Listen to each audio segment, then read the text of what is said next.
no sé ni cómo se llama.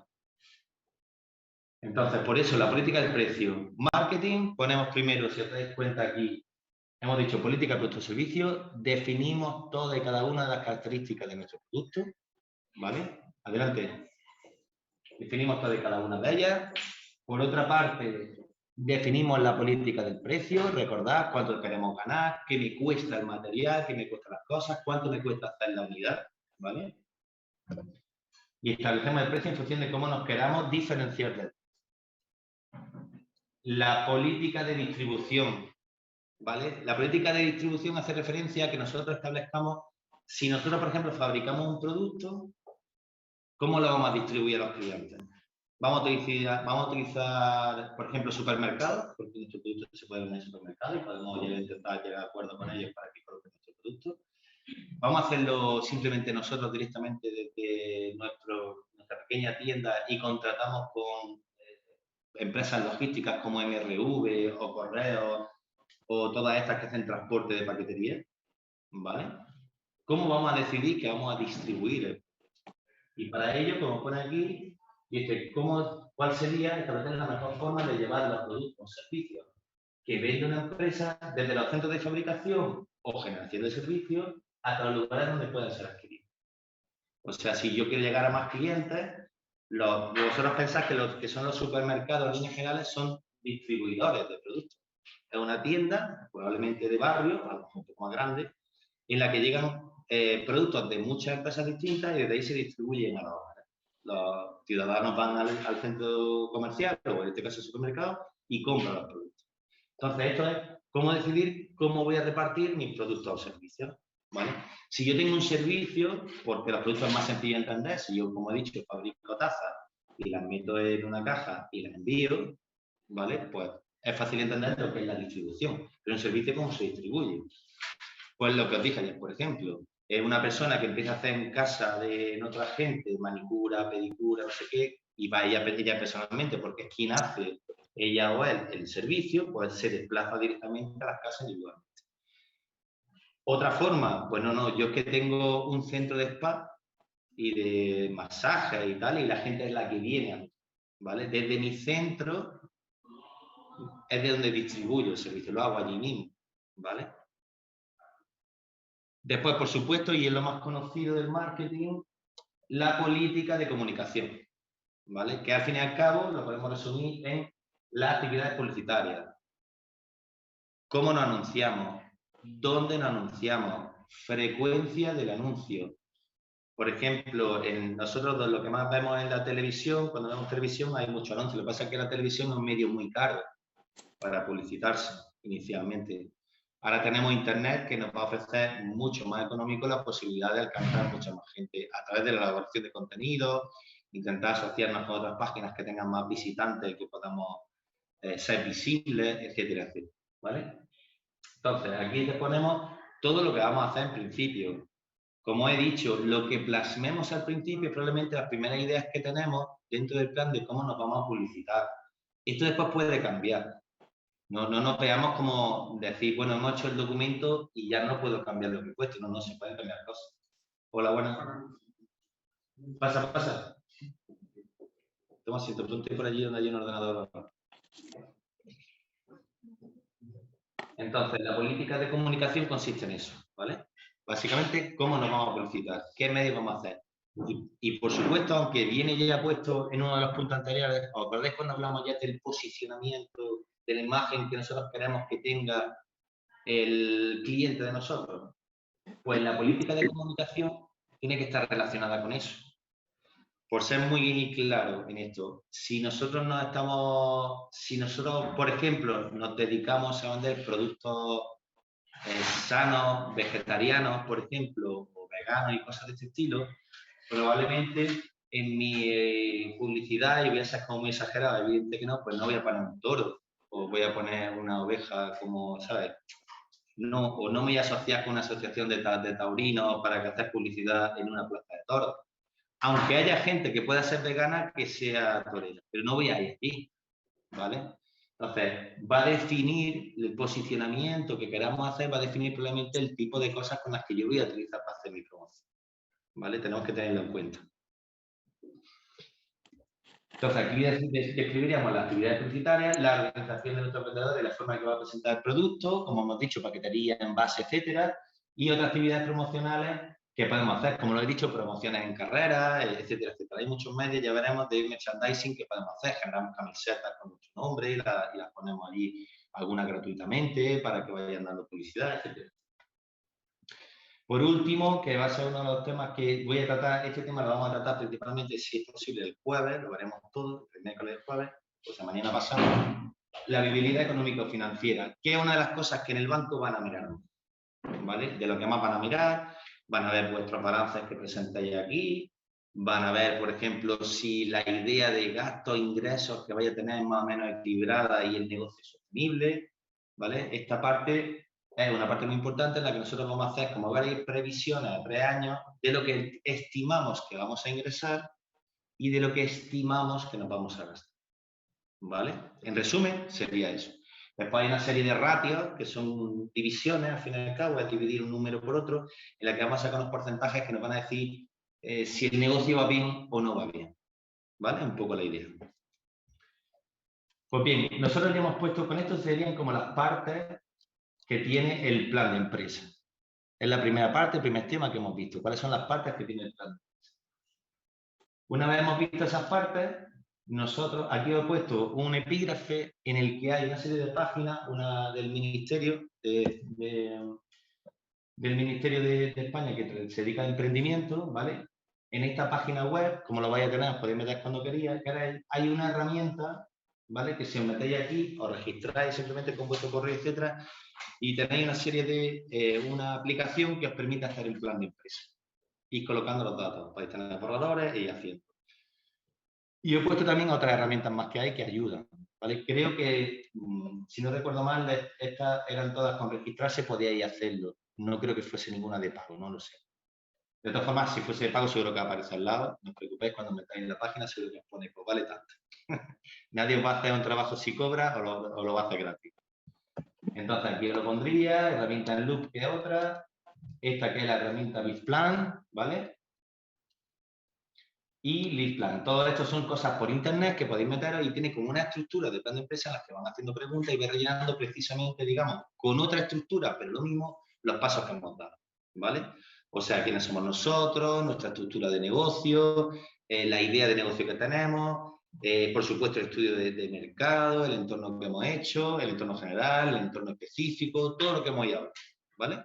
Entonces, estas herramientas que lo he puesto en ese punto es para que vosotros busquéis por internet y si queréis utilizar alguna de ellas para ir llenándolo, sobre todo la del Digipini, por ejemplo, tiene que estar muy bien, una página pública en el sentido de que ya sabemos que seguro que no van a cobrar nada y os puede servir como estructura a seguir para ir rellenando vuestro plan de empresa. Porque el plan de empresa, como he dicho ya desde ayer, es lo que voy a utilizar. La primera que he dicho, la de Digipini. De todas formas, os lo voy a poner para que lo tengáis, os lo voy a descargar todo. Efectivamente, sí, ya de hecho, Olga me lo ha pasado, tengo algunos correos por aquí que me pasó ayer, pero no tengo todo, ahora lo pido en el descanso. Entonces, estas son herramientas que van a servir como para hacer un plan de empresa online. Ahí me tenéis que meter, voy a dar la estructura y vais metiendo según las preguntas que os dicen, ¿vale? Vale, pero yo he empezado directamente con el plan de empresa y no hemos dicho que es una empresa, ¿vale? Entonces, yo quiero que veáis. A ver, un momento, mi ratón, que como tengo dos pantallas ahora mismo, chat, tengo aquí gente. Vale. Por aquí. Espera que tengo aquí esto.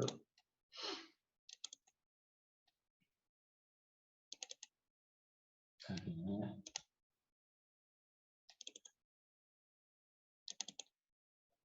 aquí tampoco.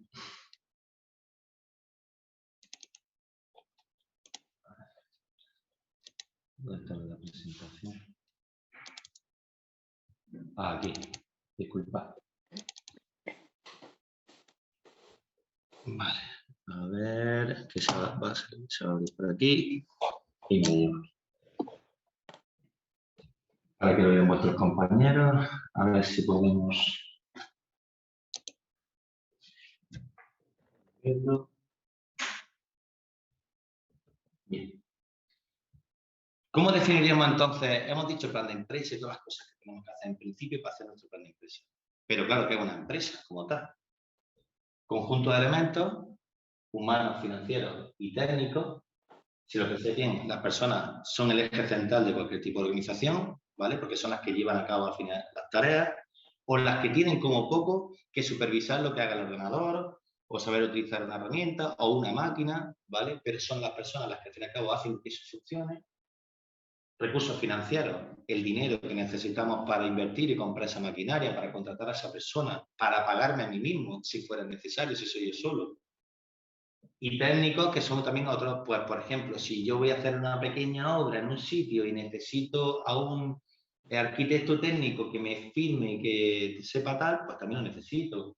O técnicos también de tecnología, ¿no? De equipos informáticos, de herramientas robóticas, etcétera, etcétera. Una cortadora, si yo trabajo para mantener simplemente los ya no digo los jardines de una organización o lo que sea, voy a necesitar a lo mejor una sierra, etcétera, etcétera, que yo tenga que me sirva para elaborar mi función, ¿vale? Entonces, todo ese tipo de conjuntos de elementos, humanos, financieros y técnicos, están relacionados entre sí y con el entorno, que hemos dicho, entorno general y entorno específico, ¿vale? Que desempeña su actividad y que persigue la consecución de unos determinados objetivos. Cuando nosotros decidamos dentro de nuestro plan de empresa, por ejemplo, nuestra idea de negocio, empezamos a plasmar, vamos a tener que decidir cuáles son los objetivos de mi organización. Y olvidémonos de la parte más materialista, capitalista de mi objetivo es ganar 1 millón de euros. No, no. ¿Qué servicio o qué producto vendo yo? ¿En qué mejora mi actividad la sociedad, el entorno en el que vivo? ¿Qué cubro de lo que hay? Y ahí es donde voy a tener una idea, ¿vale? Para hacer vuestro mensaje de idea de negocio, digamos, más impactante en el sentido de, como os dije, tocar la emoción cuando hagáis la presentación, ¿vale? Porque yo tengo que saber para qué sirve mi empresa dentro de la sociedad, qué aporto a la misma, ¿vale? Entonces, eso va a ser como el objetivo o la meta o la visión del negocio a largo plazo. Cuando nosotros creamos el negocio o empresa, esta conjunción de elementos humanos, financieros y técnicos, normalmente, como dije ayer también, no lo hacemos para que dure 3 meses inicialmente. ¿Puede haber empresas que duren así? Sí. Ahora, el objetivo habitualmente es ese, no. Después de tanto trabajo, normalmente quien hace empresas para 3 meses porque se dedican a cosas muy concretas, de empresas que se concretan para, por ejemplo, en la época de la crisis de la construcción aquí, pues había muchos edificios que estaban sin terminar y entonces unas empresas se crearon para gestionar ese patrimonio y después cuando termina ese patrimonio se deshacen y listo, ¿vale? Digamos, para vender construcciones sin terminar y cosas así. Entonces, ¿en otros sectores hay también eso? Sí, pero no es lo habitual, ¿vale? Entonces, ¿cómo se clasifica la empresa? Ya sabemos que es la conjunción de elementos humanos, técnicos, humanos y técnicos que se relacionan entre sí para la consecución de un objetivo concreto. Y aquí tenemos que se clasifica de distintos tipos. En función del tamaño, pues pueden ser microempresas, pequeñas y medianas, que son aquí en España se llaman pymes, y las grandes empresas. Eso está relacionado principalmente con el número de trabajadores que contiene la empresa y con el volumen de facturación. Ya lo entiendo.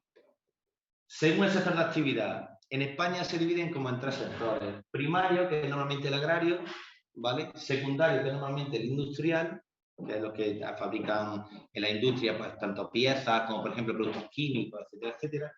Y terciario, que es el sector servicios. Como, por ejemplo, repartir, como, por ejemplo, dime.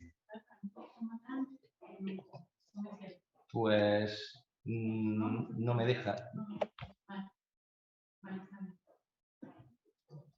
Primario, secundario y terciario. Esto es que no, como lo he puesto en pantalla completa, no me deja ampliarlo más. Después, según la propiedad del capital, ¿qué quiere decir? Según quién es el propietario del dinero, por decirlo así, que se introduce en el negocio. Pues la empresa puede ser pública, porque pueden ser empresas públicas del Estado, que gestione el gobierno, ¿vale? Puede ser una empresa privada, que es cuando, evidentemente, todos los que forman parte de ese negocio han puesto el dinero a ellos personalmente, ¿vale? Bueno, personalmente o a pedir préstamos, ¿vale? Pero bueno, personalmente, entidades privadas y mixtas cuando el dinero viene tanto de fondos públicos como de fondos privados, ¿vale? Según el ámbito de actuación, eso se refiere a dónde nuestra actividad reside o dónde vamos a actuar.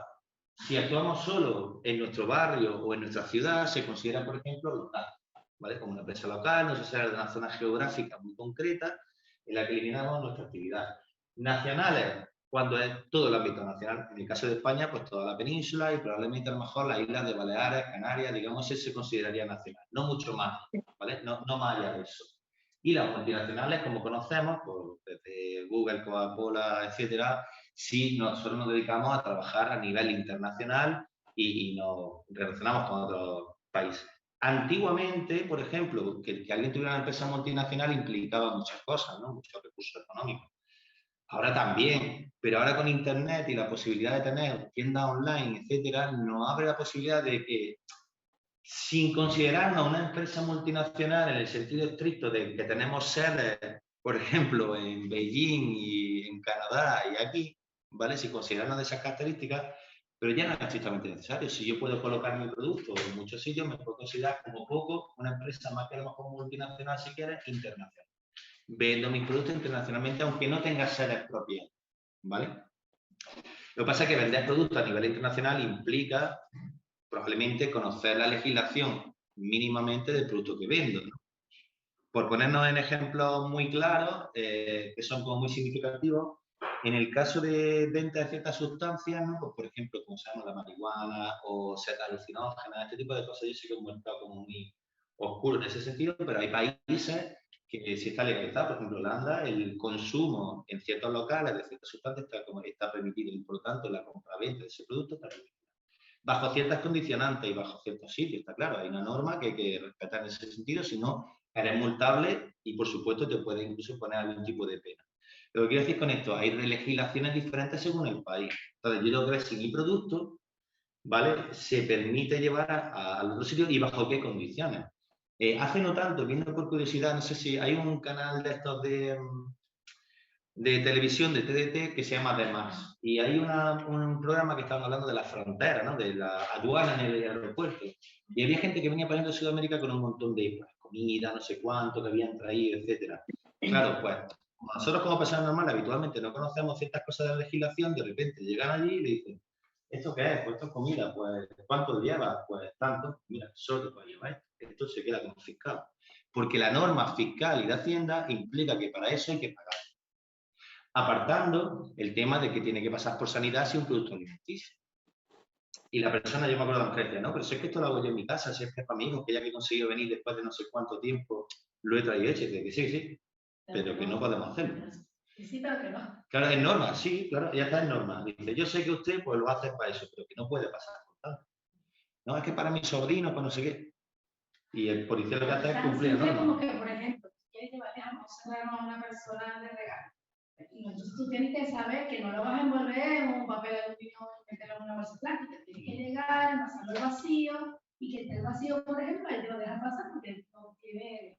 Claro, si ellos pueden comprar, y si no te pasa de cierta cantidad, por ejemplo, claro. Y si el país, por ejemplo, a Estados Unidos, hasta hace no tantos años no se permitía, por ejemplo, la comercialización por parte de empresas, incluso, ¿no? A nivel ya de productos, no se permitía en Estados Unidos, estaba como prohibido la comercialización del jamón allí, del jamón de bellota o del jamón tal. Entonces, bueno, pues ya está, no se puede, no se puede. Imaginaros que yo voy a montar una empresa y digo, no, sí, pero cualquier producto carne, que no, porque los controles son más específicos. Claro, yo no sé. El origen animal, no sé qué. Claro, claro, no, y en teoría todo eso se hace. Por eso digo que ahí, si no, tenemos que conocer un poco. Es como el resumen de esto sería conocer que si lo va a vender algún producto en un país determinado, conocer cuáles son las normas que ese país está pues, exigiendo para la entrada de ciertos productos. Es lo que pasa en los aeropuertos. Me gusta mucho ver ese canal, de hecho, veo bastante eso. Claro, pues yo fue hace poco, por curiosidad, que dije, ostras, y entonces vi cómo le bajaban lo que era de comida, casi todo, ¿no? Entonces, y eso fue la norma. Entonces, nosotros como empresa vamos a tener que conocer donde decidamos ir, por supuesto, que nos afecta.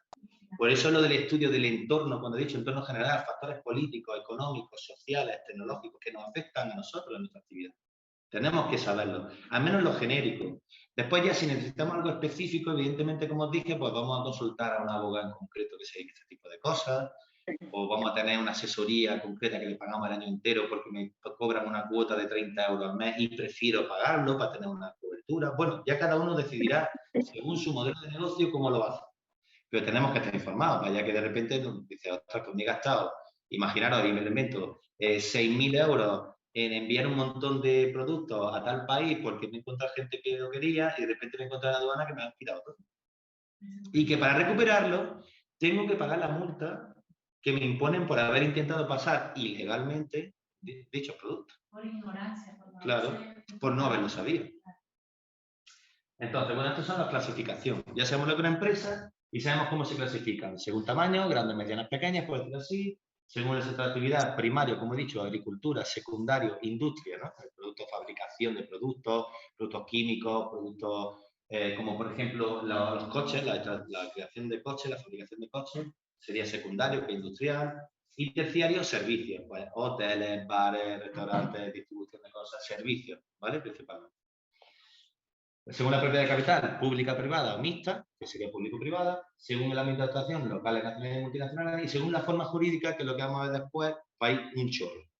Un chorro, según la normativa, puede haber muchos tipos. Como he dicho siempre, sociedad anónima, sociedad limitada nueva empresa, empresario individual autónomo, sociedad cooperativa, comunidad de bienes, sociedad comanditaria. Hay muchas formas jurídicas que se pueden utilizar, ¿vale? Entonces, según el sector económico, pues hemos dicho sector primario, sector secundario y sector terciario, ¿no? Desde las empresas comerciales cuya actividad consiste en comprar unos productos para luego venderlos. Lo que he dicho, distribuidora meramente. Yo compro el producto y lo vendo a otro. Y listo. Las de servicios son aquellas que el producto que ofrecen es su servicio, como por ejemplo una academia de clases particulares, como he dicho antes. O un hotel. Que en un hotel normalmente el servicio pues te atienden cuando entras, te ofrecen una habitación que tienes, te hacen la limpieza de la habitación, son servicios que te ofrecen, ¿vale? Vale, según la propiedad de capital, que lo hemos dicho también, según el ámbito de actuación, locales, nacionales, multinacionales o internacionales. Aquí pone, por ejemplo, fíjate que lo que os he dicho antes, por último, el vertiginoso desarrollo de las nuevas tecnologías y de Internet que está facilitando enormemente que las empresas puedan pasar de locales a multinacionales en poco tiempo, ya que, entre otras cosas, las necesidades financieras se han visto reducidas significativamente para el salto. Normalmente antes, casi todas las internacionales solían intentar tener una sede en cada sitio, por lo tanto una sede implica un local o un piso en algún sitio. Adelante. Empresas multinacionales. Y según la forma jurídica, que aquí lo que hemos hecho, lo que os dije también ayer, la he agrupado inicialmente en dos, pero en realidad hay muchas formas jurídicas. Una es la del empresario individual autónomo, ¿vale? Que son aquellas empresas en las que la persona física desarrolla una actividad en nombre propio. De hecho, cuando hacéis facturas como autónomo tenéis que poner vuestro nombre. Y las empresas tienen un CIF, que es un DNI, ¿no? Que se les genera, y vosotros tenéis que poner aquí vuestro NIF o NIE correspondiente en la que facturáis a vuestro nombre, ¿vale? Y las sociedades mercantiles, que son tantas que os he dicho que son muchísimas posibilidades. Ahora después lo vamos a ver. Entonces, vamos a centrarnos dentro del plan de empresa y ya continuamos. Una vez ya sabemos más o menos qué es la empresa y los tipos de empresa que tenemos, vamos a continuar con nuestro plan de empresa. Nuestro plan de empresa nosotros pusimos primer punto, dijimos idea, o sea, nuestra presentación, nuestra idea y análisis del entorno. Pues ahí estamos, análisis de nuestro entorno. Toda empresa desarrolla su actividad dentro de una sociedad, bajo un marco normativo jurídico, un sistema político, un sistema económico y un sinfín de factores ajenos que influyen en la empresa. Lo que estamos hablando todo el rato. Todo este tipo de elementos tenemos que conocerlos. Evidentemente, y no quiero que la teoría es, si lo conociéramos todo perfecto, a lo mejor tenemos un disco duro enorme y tenemos una memoria hereditaria que somos capaces de recordarlo todo magnífico. Pero como no es el caso, para poder desarrollar esto no significa que tengamos que conocer todo, porque todo el organismo jurídico español es muy amplio. Lo que tenemos que hacer es centrarnos primero en las normas que a nosotros nos afectan. Si me dedico a la alimentación, pues probablemente pues, normas de sanidad, normas de funcionamiento, etcétera. Si me dedico al sector industrial y genero productos químicos, etcétera, pues tengo que ver medio ambiente y salud seguro, dónde puedo echar mis vertidos si es que los tengo, cómo tengo que cumplir con esa normativa. Por supuesto, y en todas las empresas, sean de las que sean, del sector que sean, recursos humanos, porque está el Estatuto de los Trabajadores, voy a tener que saber aproximadamente cuáles son los derechos, el tema de seguridad laboral, ¿vale? Los EPI o elementos de protección individual que tienen que usar.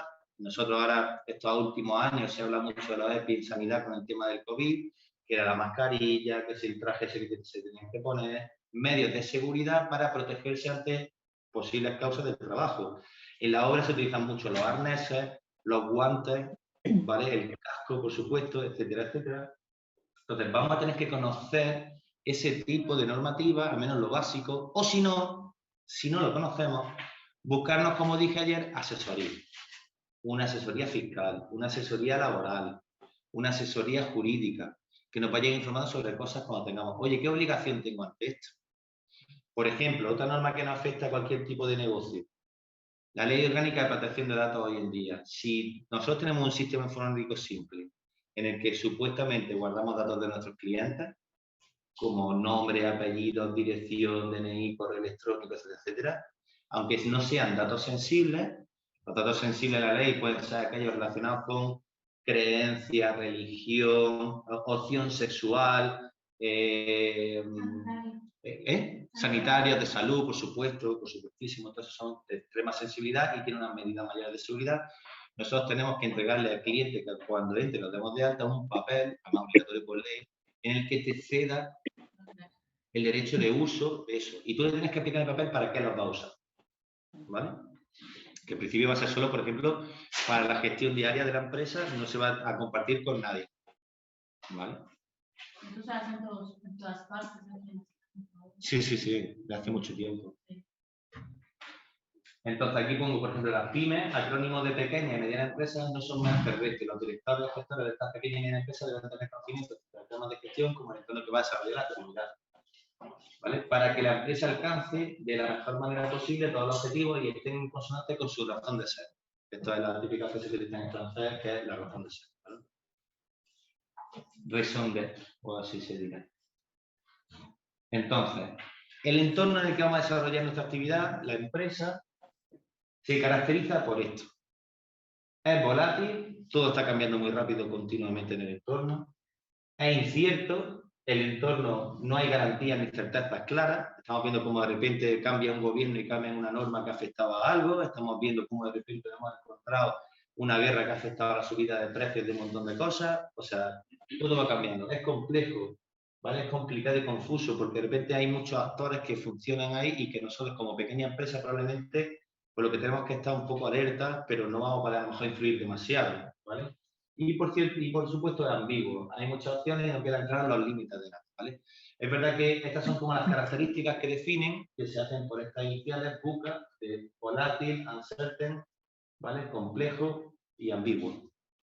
¿Vale? Entonces el entorno es bastante complicado en el que nos estamos moviendo. Y más hoy en día, por ejemplo, si estáis viendo dentro de los factores económicos que vamos a ver ahora, la inflación está afectando mucho. Gente que había hecho una planificación, como nosotros estamos haciendo en nuestro plan de empresa, a 3 años, de coste de, por ejemplo, yo tengo una empresa que lo que hago es que tengo tractores y los voy llevando a los campos simplemente pues, para darlos, arreglarlos, no sé qué. El gasoil me ha subido bastante. Probablemente un 30% en mi estimación de gastos, a la vez tienes que cobrar más. Pero ¿cómo cobro más? Si es que hay mucha gente en competencia y algunos a lo mejor por las circunstancias que sean comprar petróleo a futuro y le sale más económico. Yo no lo he hecho. Entonces, ¿cómo reacciono ante esa circunstancia del mercado que ha variado tan rápido y que en un momento ha hecho que ya no sea tan rentable o incluso que no sea rentable? ¿Vale? Puede afectar a muchas más cosas. ¿Vale? Porque a lo mejor, como hemos visto, si sube la inflación y a mí me sube el precio del gasoil, por ejemplo, probablemente las personas, como ganan menos dinero, quieren subir el salario y van a protestar por eso. De hecho, en los últimos años hemos visto que con la influencia, por ejemplo, de Podemos en el gobierno, etcétera, han subido de alguna manera los salarios mínimos interprofesionales, pero ha sido por las consecuencias, no ya por el interés de Podemos a nivel político, sino que por las circunstancias han dicho, bueno, si es que no nos va a quedar más remedio. Entonces, los empresarios, evidentemente, dentro de una postura más razonable o menos, ya cada uno según su punto de vista político, pero está claro que han dicho, hombre, pues no podemos subirlo tanto. Pues la han subido hasta 1.000 euros, pero es que ahora sube la inflación al 9%, que estamos, me parece que entre el 7 y el 9%. Es una barbaridad, porque hay una pérdida de poder adquisitivo enorme. Sí, que gana es que gana. El que gana, el que gasta, claro. Entonces yo, si soy el de los tractores, me ha subido la gasolina, tengo 2 o 3 tractoristas que trabajan con eso, aunque normalmente son autónomos, ¿no? Pero imagínate que tengo 2 o 3 personas que de vez en cuando van allí y me tengo que cobrar más porque con esto es que ya no llego. Pero es que yo, fíjate, estoy compitiendo con los otros que tampoco puedo yo pagarte mucho más. Entonces genera todo este tipo de circunstancias y por eso tenemos que conocer el entorno, ¿vale? Como he dicho, el entorno son 2 partes. El general, ¿vale? Factores políticos, económicos, sociales, tecnológicos, ¿vale? Y legales. Y el microentorno, entorno específico, que son las 5 fuerzas de Porter, que las vamos a ver. Son las... Bien, 17. Vale. Bien, lo que he dicho, los tipos de factores, el análisis de las 5 fuerzas, que son... Fijaros, estas son las 5 fuerzas. Del entorno específico, es como el entorno más cercano. El anterior, el general, como he dicho, afecta a todas las empresas. Son factores políticos, económicos, sociales, tecnológicos y legales que afectan en el marco genérico a todos. Pero este es como el de mi sector, el que me queda más cercano, donde yo compito más directamente. Pues hablamos del poder de negociación de los clientes. Por ejemplo, hay algunos sectores en los que imaginaros que yo soy una empresa que trabajo para Mercadona y yo produzco un montón de cosas, pero Mercadona es mi principal cliente. De hecho, el que casi me factura todo, porque le vendo al año, pues yo que sé, 1 millón de euros en productos y es que es mi gran fuente de ingresos. Si decide cambiar ese cliente mío, que es Mercadona, de proveedor, ¿qué pasa? Para mi empresa. Que me quedo cao. Entonces tengo que tenerlo en cuenta, tengo que aprender a diversificar un poco mi negocio y no depender solo de un único cliente o de muy pocos clientes. Que en un momento concreto de coyuntura puede ser que el negocio es el negocio y cada uno va a tirar un poco a su redil, ¿vale? Entonces, en la misma línea de lo que he dicho aquí, poder de negociación de los proveedores con los que trabajo, los que me traen a mí los productos, por ejemplo, la lana con la que hago unos patús. Imaginaros esto a nivel un poco más grandecito, ¿no? No a lo mejor que vaya a una mercería y compre 2 trozos de lana, ¿no? Pero imaginaros que tengo un proveedor que es el que me surte de una de las materias primas más importantes para mí en mi fabricación y que por lo que sea decide subirme el precio. O decide por las circunstancias de donde yo estoy ubicado, de mira, me sale muy caro enviártelo allí y yo ya no te lo envío. Pues me deja cao, porque es que es una cosa clave para mí en la elaboración de productos.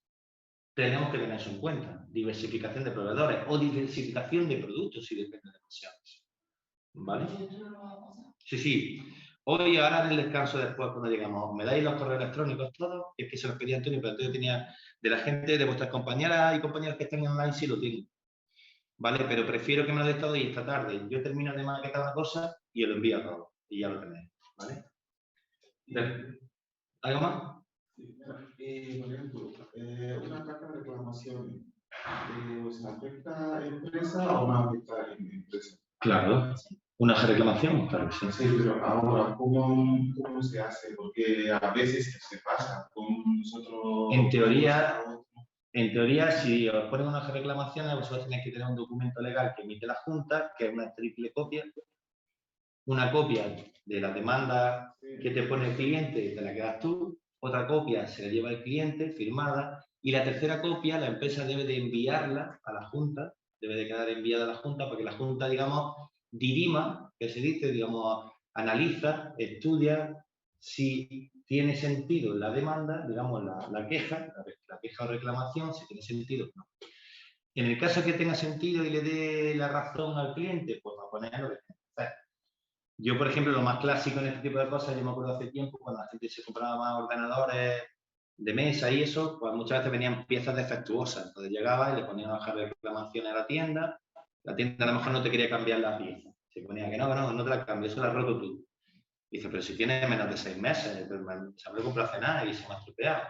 Entonces tú ponías la hoja de reclamaciones y le decías simplemente que con fecha tal hice la compra de tal producto, que a los pocos meses ha fallado la pieza y que no me funciona el ordenador, que lo llevé, que está aquí y que me dicen que no me lo. Entonces, normalmente solicita, por lo tanto, ¿qué solicita? El que demanda, cuando pone la queja, solicito el reemplazo de la pieza defectuosa o, por ejemplo, solicito la devolución del importe de dinero porque ya no le quiero comprar a esta persona. Imagínate, estás enfadado con la tienda y ya no quieres comprar. Le dices lo que ha sucedido y lo que solicita. Si la Junta entiende en su sistema, en los que dirimen este tipo de cosas, que lleva razón el cliente, le va a solicitar a la tienda o al negocio que lo solucione. ya sea, por ejemplo, vía de dinero o que le cambie la pieza, ¿vale? En tu caso, pues no sé lo que será, si han puesto una queja, pues probablemente la Junta tendrá que comunicarse con vosotros diciendo lo que tenéis, ¿vale? Algo así. Y hay un plazo, creo que recordad que eran 15 o 20 días. En 15 o 20 días tendrían que responder desde que llegue la notificación. Vale, el análisis del entorno genérico, PESTEL, político, económico, sociales, tecnológicos y legales. Y aquí, poder de negociación de los clientes, poder de negociación de los proveedores, rivalidad entre los competidores. O sea, en el sector en el que yo quiero poner mi negocio, ¿qué rivalidad hay? Es muy alta, hay mucha gente que compite en esto, hay empresas muy potentes que puedan tirar de precios hacia abajo, me pueden hacer una guerra de precios que yo no pueda asumir, ¿vale? Por eso hay que estudiar a los competidores y ver cómo de fuerte es la rivalidad. Por ejemplo, pondremos ejemplos de empresas grandes que son las que todos conocemos así. Coca-Cola y Pepsi se han tirado mucho tiempo compitiendo en precios, en su momento. Sí, ¿no? como, Sí. por ejemplo, ahora, Pepsi ahora está ganando más Coca-Cola. Porque normalmente es de un precio más económico, porque Coca-Cola hace, por ejemplo, alrededor de ya 15 años, decidió no entrar en más guerra de precios. O sea, vamos, no se va a ir mucho del Pepsi. Se mantiene en el mercado como claro, Pepsi, pero Pepsi ya, por ejemplo, decidió no competir. O sea, no va a bajar nunca Coca-Cola el precio por debajo de Pepsi. Ha decidido que está por encima. Es como lo que he dicho de Puleva, o dije de Puleva ya. Puleva ha decidido que su producto ya tiene bastante investigación, desarrollo y que tiene un montón de cosas, o para decir no. Mi precio no lo va a determinar mi competencia, no voy a entrar en guerra de precios. Pero aquí nosotros tenemos que ver cuál es el nivel de rivalidad que hay con mi producto. Por ejemplo, si yo, ponemos un ejemplo sencillo, si yo fabrico, como siempre digo, el tema de las tazas, y yo me dedico a fabricar tazas, las que pongo aquí lo típico en Granada, en una tiendecita que te puede estar por el Paseo de los Tristes, y tengo de Granada, de no sé cuánto, que si recuerdos de la ciudad en visitas. ¿Cuántas tiendas hay de eso? ¿Vale? Hay muchas. ¿Qué precios tienen? ¿Son más o menos los mismos? ¿Los míos están mucho más altos? ¿Por qué los míos están más altos? Política de precios, como he dicho antes. ¿En qué me diferencio? ¿Es por mi ubicación y mi ubicación me permite estar mejor que los otros y por tanto la gente se va a parar más ahí? ¿O no? Yo qué sé. Pero tenemos que ver esa rivalidad de los competidores, cómo nos puede afectar a nosotros. ¿Vale? Porque si hay empresas, por ejemplo, en el sector, necesitamos entrar, vamos a ver ahora con lo otro, si hay empresas en el sector que son muy fuertes, en un momento determinado para quitarse competencia, eso pasa mucho con distribuidoras de petróleo, gasolina, etcétera, para quitarse pequeñas estaciones de servicio al principio tiraban de precio por abajo. Entonces decía, bueno, yo puedo aguantar porque tengo una capacidad enorme, soy Repsol y tengo una capacidad enorme y tengo comprado gasolina para... Claro, tengo gasolina para no sé cuánto tiempo. Voy a tirar yo para abajo el precio. Normalmente colusionan y llegan a acuerdos más cosas, pero ahora hacen eso. Y ahora están, por ejemplo, las estaciones de servicio, si veis, estas que son como de low cost, ¿no? Pero ¿quién le ofrece a ellas el producto? Son las mismas. Son Repsol, son BP, son no sé qué, quien con menos tratamiento, menos calidad, le ofrece el mismo. Por eso es más económico, porque no es en teoría tan bueno como el otro. No es que no funcione, funciona perfectamente. Pero a lo mejor, pues para el tema de la mecánica de tu vehículo, pues a lo mejor se ensucia un poco los filtros, a lo mejor no tiene tanta potencia, bueno, pequeños matices que nosotros a lo mejor como usuarios finales no lo notamos tanto, pero que sucede así, ¿vale? Entonces, ya han cambiado eso en el sector de la gasolina. Nosotros tenemos que ver qué rivalidad hay en nuestro sector. ¿Cuánta gente, si nosotros decidiéramos aquí en Granada, que yo hace poco estaba viendo varias cosas de estas, poner un centro de yoga, ¿vale? De salud, bienestar, no sé cuánto, en el que lo que se dan son clases de yoga y se profundizan, ese tipo de cosas. ¿Cuánta gente tengo? Tengo que ver la competencia. Lo suyo sería que yo me diera vuelta, incluso que fuese a los sitios donde se da yoga. Y que pregunta, oye, ¿y cuánto me...? Estoy pensando en apuntarme, ¿cuánto cuesta el precio? Ah, pues el mes vale 40 euros, vale. O no, son solo las clases. Damos solo 2 clases al mes, 3 clases al mes y no sé cuánto, ¿vale? Yo veo cómo mi competencia, ¿vale? Está haciendo eso y veo cuántos lo hacen. Uf, pues hay muchos. O, mira, no, estoy viendo que hay aquí un hueco y para lo que yo quiero hacer yo tengo claro que me puedo meter. Creo que este tipo de gente, porque lo que están ofreciendo son estas cosas, pero yo ofrezco otra cosa. Bueno, lo vamos viendo. Hay que estudiar la rivalidad de las competencias. Amenaza de nuevos productos sustitutivos. Si mi producto es fácil de sustituir, es fácil de que entre gente y lo cambie. Si, aunque quede, con ejemplo, la taza, si yo hago taza y hago las mejores tartas del mundo, pero otra gente puede beber de un vaso que vale 10 veces menos, pueden crear vasos cuando quieran, por ejemplo. O antiguamente, por ejemplo, en la higiene femenina estaba el tema de las compresas. Antiguamente se utilizaban como más bien como pañales casi, ¿no? De las grandes que tenías que utilizar para ese tipo de cosas. Pues, si es fácil sustituirlo por otro, que yo creo que incluso mejora las capacidades, como si la evolución, por ejemplo, en este caso de la higiene femenina. Han pasado primero de ser un poco más gruesas, de ser primero tela, de tela directamente, a después hacerlo mucho más compacto y pequeño para que fuera más cómodo. Después, aunque era más cómodo, eran muy gordas. Después empezaron a ver las extra finas, las que son mejor. Me refiero, han ido mejorando un montón de cosas para, primero, el cliente, ¿vale? Las personas, en este caso vosotras principalmente, ¿vale? Y que sea difícil sustituir su producto, porque en principio sería fácil. Ahora, con esas calidades, con esas cualidades de gran absorción, de que no molesta, de que se pega además adecuadamente a la ropa interior para que no se caiga, que no se mueva, etcétera, etcétera, ya a mí parece una tontería, pero hay como un montón de pensamiento a lo largo de mucho tiempo en ese producto. Claro. Y la amenaza de nuevos competidores. Si son empresas, si no es un sector en el que es fácil entrar, por ejemplo, para mí sería muy fácil entrar ahora mismo en el sector de tiendas de estas de 20 euros.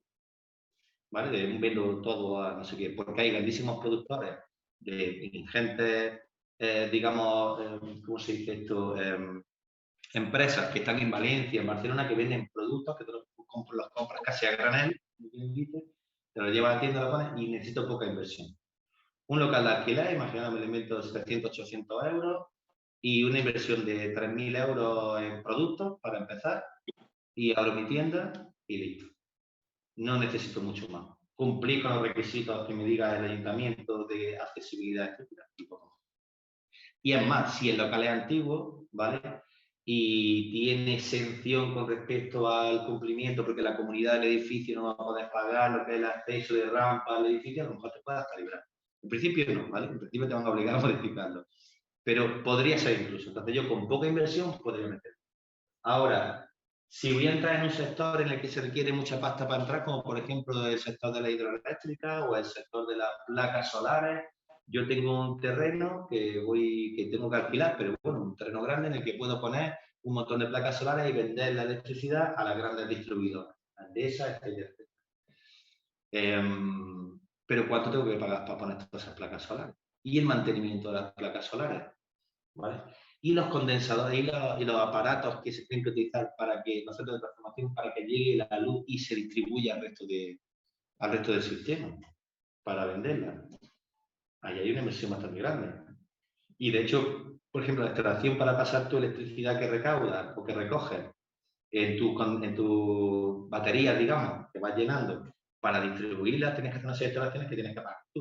Y se tienes que pagar a Sevillana, Endesa, bueno, las empresas estas que son las que son un conjunto de empresas que trabajan para ellas que están certificadas por la norma y son las únicas que pueden hacerlo. Y depende de donde esté tu terreno, a lo mejor la instalación son unos pocos metros o mucho más. Entonces me refiero, amenazas de los competidores. Si las barreras de entrada, si la inversión inicial es muy cara, pocas empresas van a entrar, ¿vale? Si las barreras de entrada son bajas, como la tienda de los 20 euros, como he dicho, va a ser fácil que pueda entrar gente, ¿vale? En principio. Entonces, estas son las 5 fuerzas de Porter. Recordad, negociación o poder de negociación de los clientes, poder de negociación de los proveedores, la rivalidad de la competencia, amenaza de productos sustitutivos, que mi producto sea fácil de cambiar por otro, al fin y al cabo eso, y la amenaza de nuevos competidores, ¿vale? Que puedan entrar fácil, que sea fácil que mi negocio entre. Si yo ya estoy en un negocio ubicado y las barreras son difíciles de pasar, por ejemplo, en principio, aunque sea una cosa más bien pública, en el caso de esto, amenaza de nuevos competidores, en el sector del taxi, ¿qué ha pasado? Me refiero, aquí en España el taxi, tú tienes que pagar una licencia, ¿vale? Al ayuntamiento, en concreto, la gestión de la administración pública, y se dan unas licencias muy concretas. Pues imagínate, 50, 60, 70, 80. Y pagaba mucho dinero por la licencia. A lo mejor yo me acuerdo, creo que en 2007-2008 eran 180.000 euros, o algo así. Sí. Pero tú tienes licencia. Porque me acuerdo una señora mayor. Claro. Vamos a decir, no, se la elegí, que tiene 2 niños. Otro niño la deja a casa, la otra dice, mira, la licencia más importante que de mi casa, tú puedes quedar con tu. Claro, con la casa. Te puedes quedar con la casa, pero con la licencia, ¿no? Claro. Es que son 180.000, es mucho dinero, es una inversión que sí, una vez consigues la licencia, en principio, hasta que no cambien los términos, que puede ser bastante tiempo, digamos, la tienes para siempre. La puedes pasar en principio, como cuando se traspasa un negocio y tienes la licencia de un local, que puede hacer comidas dentro, pues si lo traspasa el local con la licencia, lo traspasa el local, porque las instalaciones cumplen con la norma, ¿vale? Entonces, ¿qué pasa en los taxis? Los taxis tienen que pagar una licencia. Pagaba 180.000 euros y como era un número delimitado de licencias los que daban, pues era muy difícil entrar nuevos competidores. Pero ¿qué ha pasado?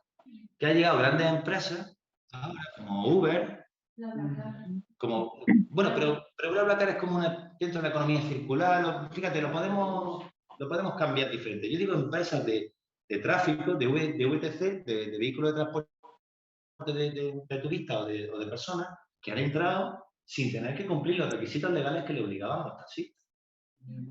Y se está cargando el mercado. Entonces, un mercado que en principio era muy difícil entrar porque era limitado por licencia, de repente una empresa a través de llamémoslo resquicio legal, ha roto como estaba el sistema. Y de repente te encuentras coches que son los que van de azul o los otros no sé qué, que no son taxis, pero actúan como un taxi. Claro, y de hecho, por ejemplo, los taxistas tienen obligación de tener una percepción legal establecida y aprobada por el gobierno. No. Y al principio dicen, no, pero es que son más económicos. Ahora son más económicos. Después, imaginaros que de repente ya no hubiera una regulación pública de precios de los taxistas. Lo que quiere decir, alguna gente, a mí me han dicho que estando en Madrid le ha costado más económico el transporte con Uber, creo que era. Pero bueno, obviando, de verdad, al principio habrá algunos trayectos que sean más económicos, porque están compitiendo inicialmente el precio. Pero cuando no haya una restricción de gas, si cae, por ejemplo, el sistema de taxis públicos, con la regulación de precios que hay, pues ya otros van a poder competir en precios como quieran. A la baja, a la alta. Claro, eso ya... Siempre la empresa de eso son así. Al principio se baja, pero ya cuando tengan cosas se lo suban. Sí. Por la hidrógeno de los ¿cómo se llama? De los americanos. Sí, en bueno. los países se baja el precio, cuando no hay competidores se sube el precio. De hecho, están entrando en un montón de países, ¿no? Ese tipo de compañías están entrando en un montón de sitios. De esa plataforma tecnológica está haciendo que cambie así los taxistas que mantengan su postura.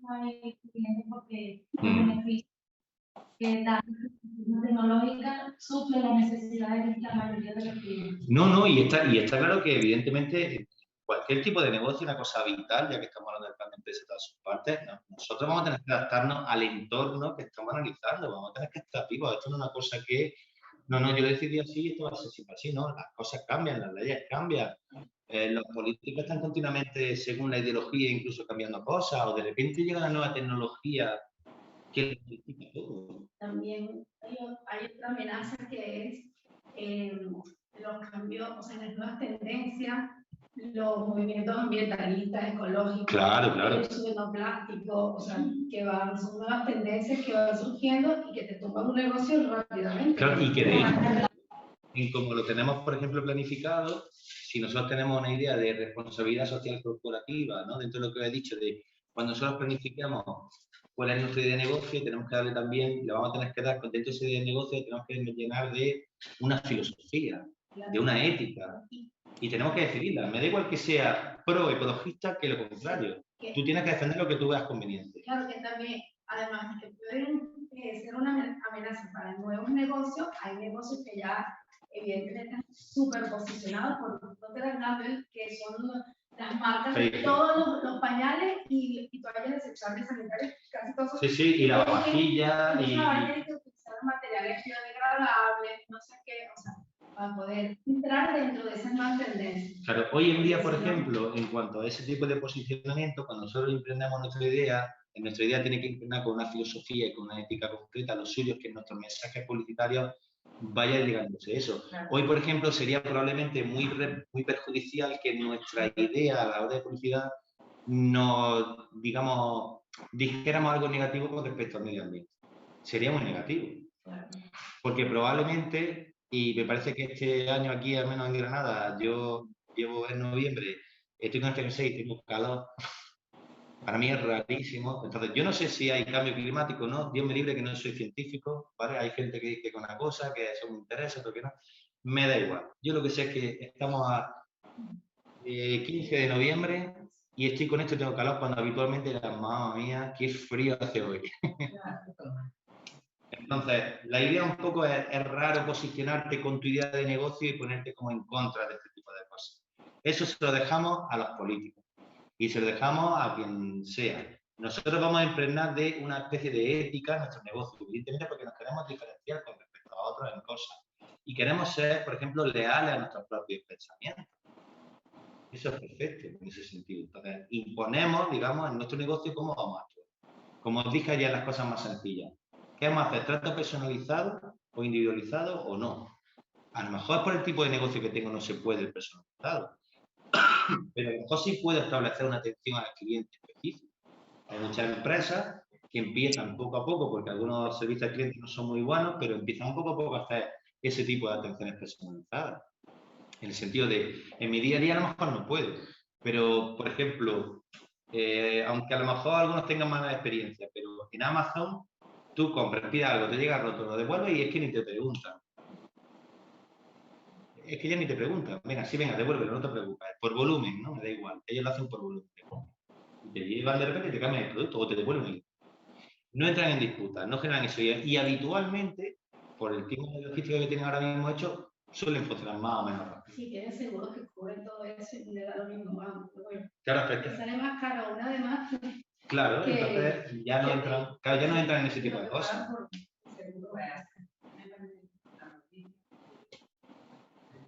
Amazon, Intel, están valorando el tema de las revoluciones por el tema de contaminación de ponte, de la gasolina, de los gases de la gasolina que te contamina, porque de cada 4 prendas devolvemos una y ya se está haciendo muy insostenible para muchas empresas como esta. Bueno, yo creo que bueno, a lo mejor yo como usuario final, evidentemente, yo como usuario final yo creo que es un buen servicio, creo que se pueda devolver.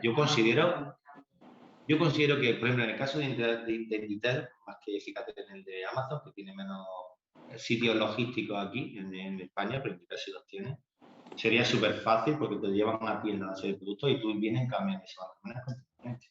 Pero sacaron las noticias, estamos planteando por el tema del coste, sobre todo por el tema del gasto de la gasolina, al precio de vender ya la ropa. Sí, sí, lo puedo entender, porque el entorno ya hemos dicho que es volátil, incierto, cambiante y ambiguo. O sea, claro. Vamos un poco más allá, te das cuenta que tal vez todo se deriva de las sinvergüenzas de la gente que a las llega y dice, ay, voy a comprar 4 prendas, no importa, me las pruebo en casa y si sirven, sirven, si no, las regreso. En vez de pensar un poquito más también en todo, en el entorno, en el medio ambiente, en lo que cuesta. Bueno, pero ahí entraríamos un poco. Pero Sonia, ahí entraríamos un poco en el tema también, un poco de educación a la hora de abordarlo, ¿no? En la conciencia, pero en la educación también, porque nosotros concienciamos. A la comunidad que dice. Pero la creación, por ejemplo, de ese tipo de cosas, y eso, por ejemplo, se estudió en filosofía, lo hizo Foucault en mitad del siglo XX, cómo se construyen los constructos culturales, ¿no? A lo largo de la época. Es una cosa que se va cambiando y que es cambiante en la sociedad. Me refiero en función del avance científico, en función de la forma de pensar. Estamos en 2022, por ejemplo, aquí en España, desde los años 40, 50, 60, que estamos en una época, digamos, después de una guerra civil, el pensamiento que había, por ejemplo, con respecto a vosotras, a las mujeres, era que la mujer, ¿vale?, que era trabajadora y todo este tipo de cosas, pero no, en principio, para poder trabajar tenía que tener permiso de trabajo. Eso es lo primero. Era considerada como una propiedad del marido cuando se casa. Entonces había una parte de pérdida en eso.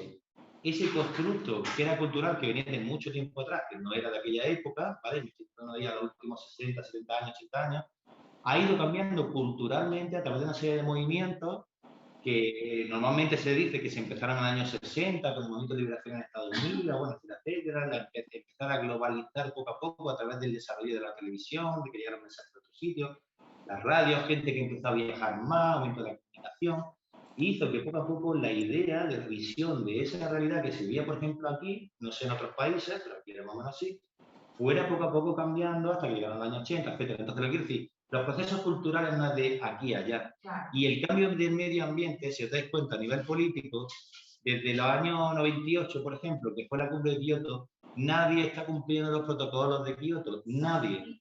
Tú sabes que es interesante, por ejemplo, en la publicidad, que las grandes empresas empezaron a darse cuenta que como tienen consumo, o sea, como un consumo masivo, y manejan cantidad de personas que están ahí pendientes solamente de lo que ellos publican, utilizar los medios, sus medios de comunicación, para ellos también hacer campañas de responsabilidad social.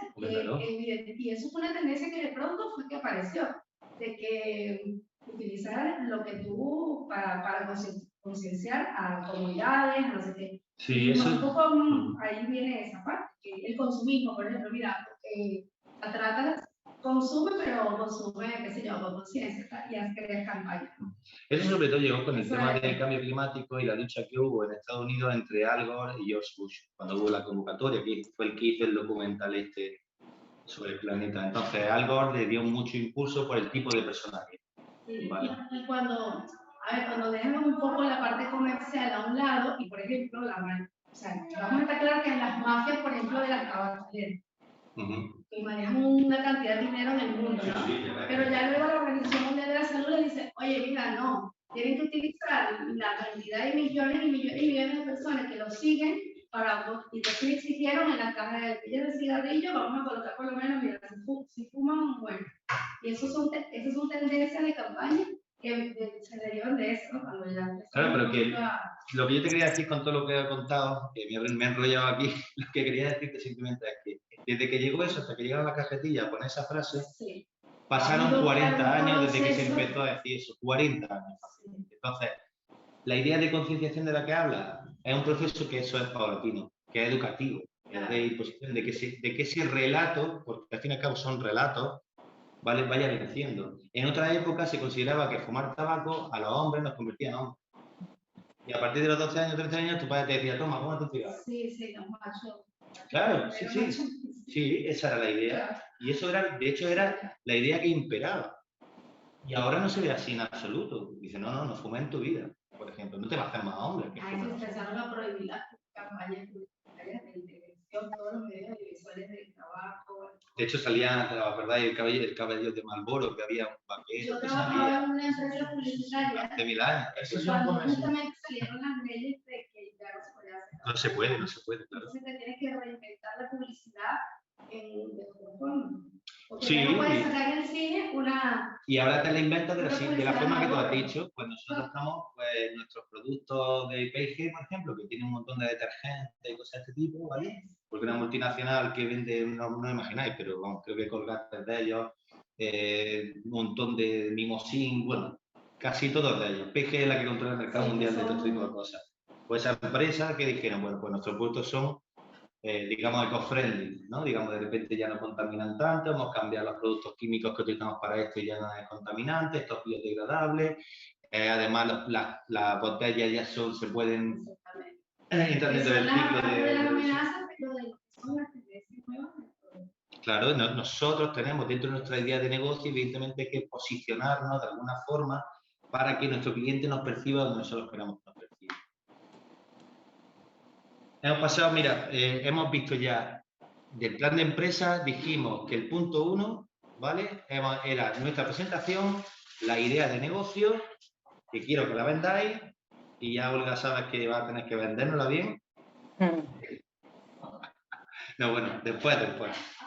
En nuestra presentación nos presentamos como empresarios, nosotros, si fuéramos más, la idea de negocio que la plasmamos y ponemos en qué nos diferenciamos, y ahí dentro de esa idea de negocio, cuando lo vendáis, recordad todo esto que estamos hablando, que vamos a ir paloteando, nos diferenciamos, nuestra ética, nuestra voluntad, qué queremos hacer, cuál es nuestro objetivo para la sociedad.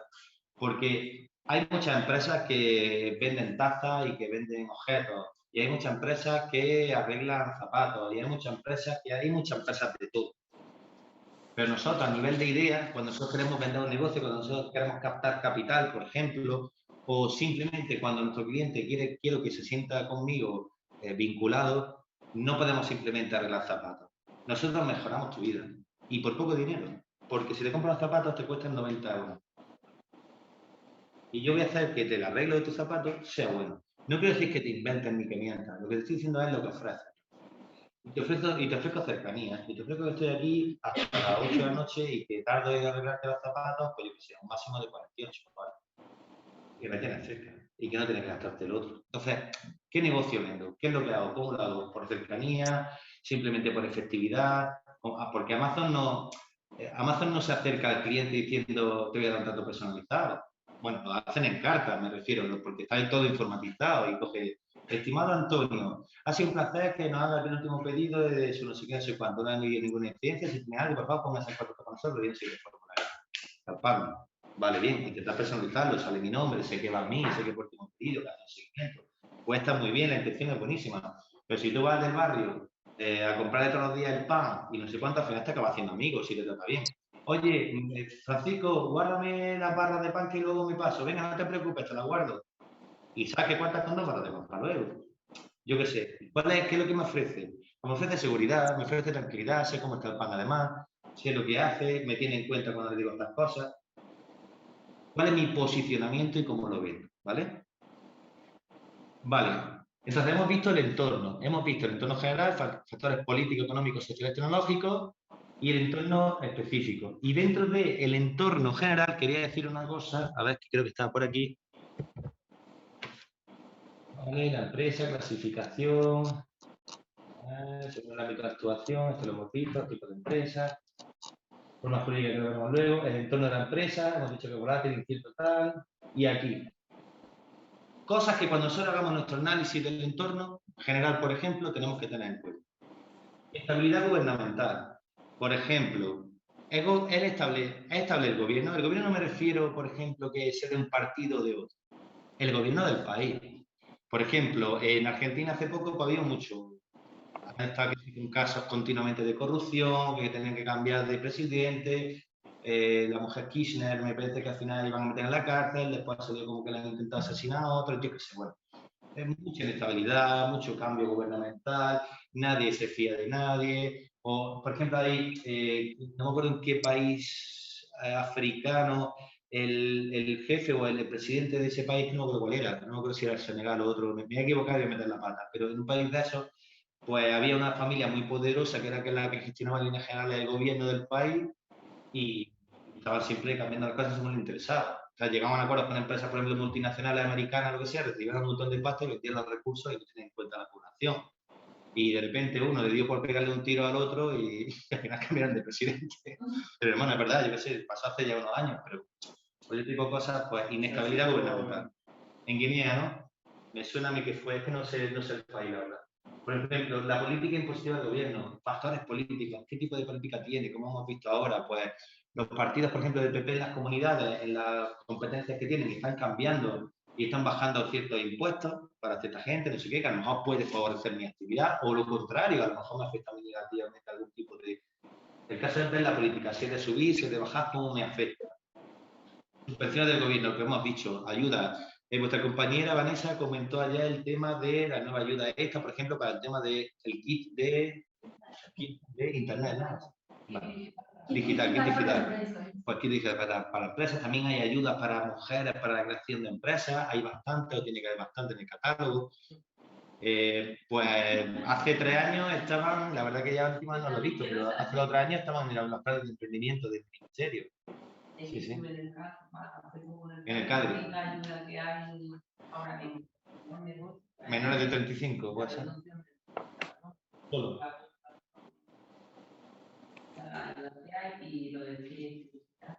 Vale. Bueno, tendremos que mirar porque yo creo que buscaré por ahí por la ayuda a ver si encuentro algo. Ya no sé, al ser maltratada o cosas así, no sé si en un momento dado eso te puede, pero como lo que es... Hombre, antes había mucho.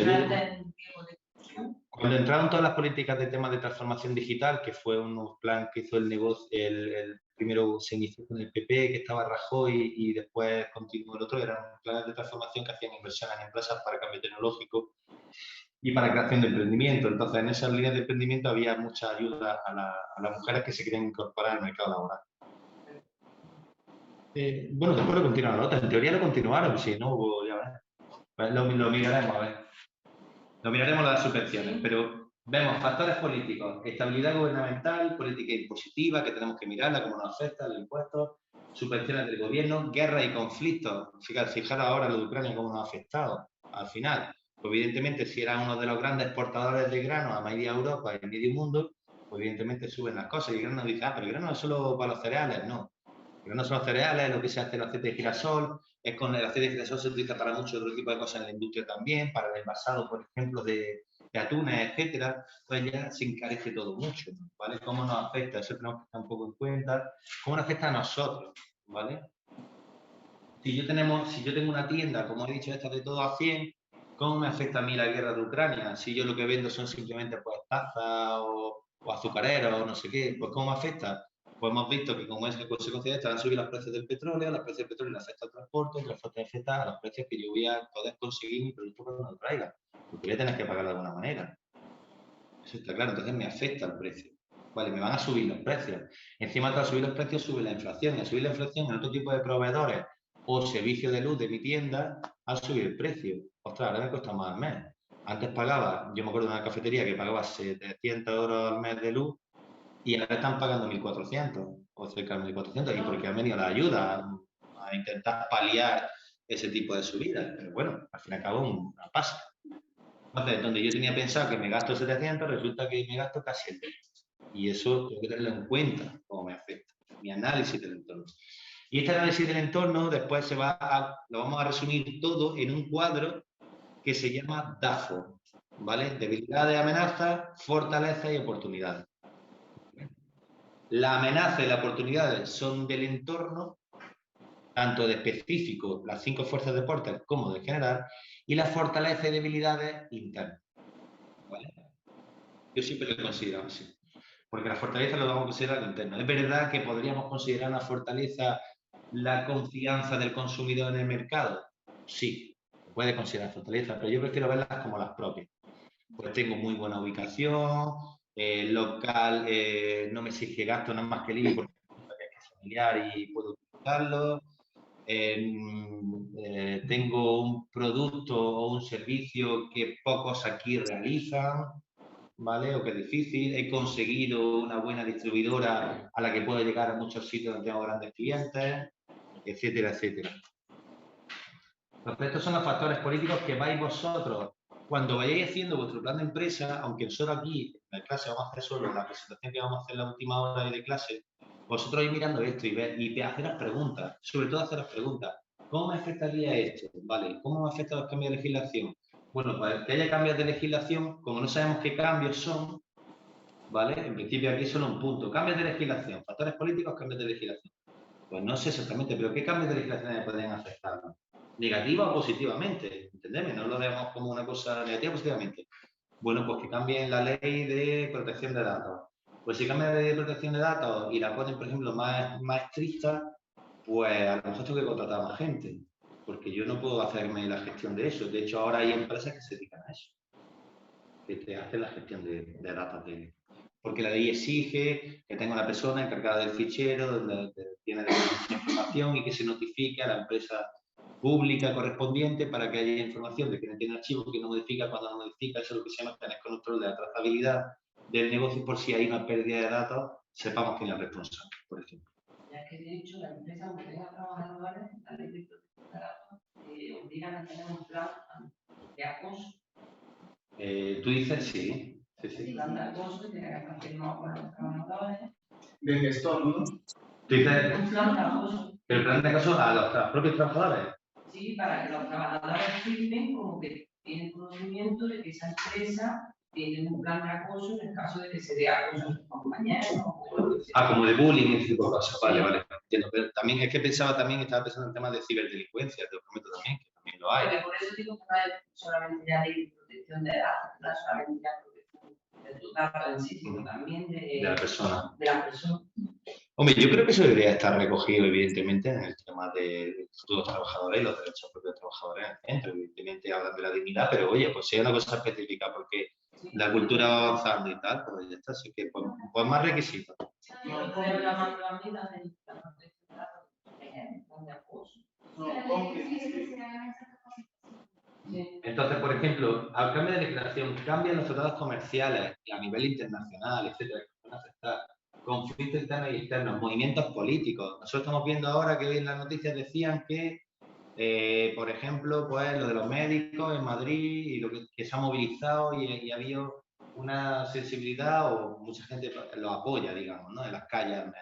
Vale, bueno, pues digo, si hay un movimiento, por ejemplo, muy potente que empieza a crecer en España, como digo siempre, del ecologismo, del campo, de proteger las zonas verdes, no sé qué, a lo mejor mi negocio le interesa y dice, oye, pues yo por aquí puedo buscar un hueco al menos para publicitarme, no sé cuánto, que me vaya a enviar visibilidad, etcétera, etcétera, ganar un poco de gente. Entonces tengo que saber cómo le afecta a mi negocio, si me puede venir bien o si no me viene bien, ¿vale? Y si no me viene bien, ¿cómo yo reoriento mi idea o cómo yo reoriento mis políticas en ese momento? A lo mejor simplemente tengo como que no hacerme visible en ese momento y buscar otro tipo de clientes en ese periodo, o cambiar un poco mi visión de cómo yo lo hago. Pues, por ejemplo, habría muchas empresas que antes contaminaban y que ya no solo por las obligaciones legales, sino por la propia caída de ventas como consecuencia de que los clientes en las asociaciones de consumidores metieron mucha presión a muchas empresas que eran contaminantes para que no pudieran seguir adelante. Entonces, disminuyen sus ventas. Entonces, lo que dicen es, pues bueno, aunque me cueste mucha pasta también, voy a cambiar mi proceso productivo, voy a adaptar un poco mis instalaciones. Tardaron bastante tiempo, pero bueno, evidentemente es que hay sistemas que para cambiarlos necesitan una inversión. Y lo van haciendo y mejoran un poco eso y tienen en cuenta pues, los movimientos políticos, etcétera, etcétera. Vale, voy un poco más rápido, que vamos a llegar al descanso ya mismo. ¿Cuáles son los factores dentro del análisis general que nos afectan económicos? Tasas de empleo. Si hay mucha gente en paro, hay poco dinero en la bolsilla en principio y van a poder comprar pocos productos. Y si compran pocos productos van a comprar primero lo que necesitan, que es pagar comida, luz, agua y después el resto. Y si yo lo que vendo es que vengan al cine, pues a lo mejor no van al cine. A lo mejor eso se lo ahorran. Entonces, tasa de empleo, importante. Ciclo económico. Si estamos en procesos crecientes de ciclo económico, por lo tanto suelen ser de bonanza económica, de crecimiento, de cierta confianza y seguridad, porque empiezan a abrirse más negocios, empieza a haber, por lo tanto, más dinero, más puestos de trabajo, etcétera, etcétera. Tenemos que tener en cuenta con momentos de ciclo económico más bajos, en los que el crecimiento es pequeño, no notorio, de bueno, esto quiere decir que yo, por lo tanto, mis perspectivas, cuando haga mis números de cuánto voy a crecer, lo voy a tener que tener. Producto Interior Bruto, por supuesto. Al fin y al cabo, esto lo podemos decir como el dinero que al final se genera en el país y que gana la gente. Renta per cápita por persona, podemos buscar, eso sale en el INE. Instituto Nacional de Estadística la podemos ver más o menos. Rentas medias aproximadas, ¿vale? Por supuesto, los impuestos nos afectan. Si de repente, como le pusieron a estas empresas un impuesto específico, a Google, por ejemplo, y a los bancos le pusieron lo que eran también la tasa Tobin, de repente, empezaron a cobrarles por esa de cosas porque es verdad que lo hacían gratuitamente. Bueno, digamos, pueden hacer con impunidad un montón de funciones aquí, residiendo aquí, pero pagaban en Dublín, que cobraban al 2%. Entonces, hay como una especie de evasión de impuestos que por ser una empresa internacional de repente tenía. Y bueno, pero este más gana. Bueno, total. Obligaron a bancos y eso, le pusieron como una tasa obligatoria y eso al final lo trasladaron a los clientes. Al final. Pero bueno, lo intentaron hacer así. Impuestos, la inflación, que lo estamos viendo, cómo afecta a nuestro nivel de precios, cómo nos afecta, por lo tanto, en nuestro proceso productivo. Si nos empiezan a subir el precio de la lana para hacer nuestros patucos, nuestras ropas de bebé, nos va a salir más caro hacer la ropa. Y le voy a tener que pagar más a la gente porque al subir la inflación, como hemos dicho, la gente necesita para poder comer y pagar la luz, el agua, no sé qué, que le suban los sueldos porque no llegarían. ¿Sabes? Es verdad que el tiempo tarda bastante, eso no es inmediato, los cambios ya ves, y más para subir sueldos. O sea, eso evidentemente suele tardar bastante, ¿no? Evidentemente, pero ¿qué sucede? Tienes que ver la gente, al final, como hemos dicho antes, por las tasas de empleo, acaba ahorrándose dinero y no lo gasta en lo que nosotros pretendemos que lo gaste, ¿vale? En nuestro producto, al final. Decisiones económicas de otros gobiernos que nos puedan afectar a nosotros, ¿no? Pues, por ejemplo, Estados Unidos decide que va a vender menos gas natural a España, ¿vale? Pues están vendiendo mucho Estados Unidos con todo esto de la guerra, están vendiendo para acá su gas, es más caro porque tienen que venir en barco y nos afecta. ¿Cómo nos afecta? Pues en el precio de las cosas, ¿vale? En el principio es una cosa como lejana, parece que no, pero sí nos afecta, ¿vale? Devaluación y devaluación de la moneda, eso ya no lo hace el Banco de España, eso ya lo hace el Banco Central Europeo. Nos afecta, sí, cuando nuestra moneda, por las circunstancias que sea, el Banco Central Europeo decide bajarle su valor, Eso significa que en principio hacia afuera, hacia el exterior, somos más competitivos, pero eso también significa que nosotros para comprar necesitamos más dinero, más moneda. Porque al bajar el valor de nuestra moneda, si antes $1 es €1, ¿vale? Si estuviéramos iguales, yo con €1 puedo comprar $1. Si yo bajo el valor y lo ves exagerado y lo bajo a 0,50 céntimos, necesito 2 euros para comprar $1. Por lo tanto, si yo con 2 euros voy a tener que comprar $1 cuando haber comprado con solo uno. Antes a lo mejor con media hora de trabajo menos ya tenía mi euro y podía comprar $1, ya no. Ahora necesito duplicar la hora de trabajo para conseguir el mismo dinero para comprarlo. Ahora, ¿qué pasa? Que como nosotros hemos devaluado nuestra moneda, ellas con €1 nos comprarían con $1 nos compraría 2 euros. Lo cual indicaría que ellos, bueno, pues con $1 ahora puedo comprar 3 pares de calcetines. Antes solo podía comprar uno, y ahora puedo comprar 2 y pico, ¿vale? Por ejemplo. Vale, todas estas cosas tenemos que tenerlas en cuenta, ¿no? Los factores económicos. Aquí en este documento, como lo voy a pasar en PDF, le echáis un vistazo. Son cosas que os tenéis que preguntar. ¿Cómo necesitaría mi negocio? A mi idea verdadera de negocio. No a lo mejor la que vayáis con aquí si no queréis poner la vuestra.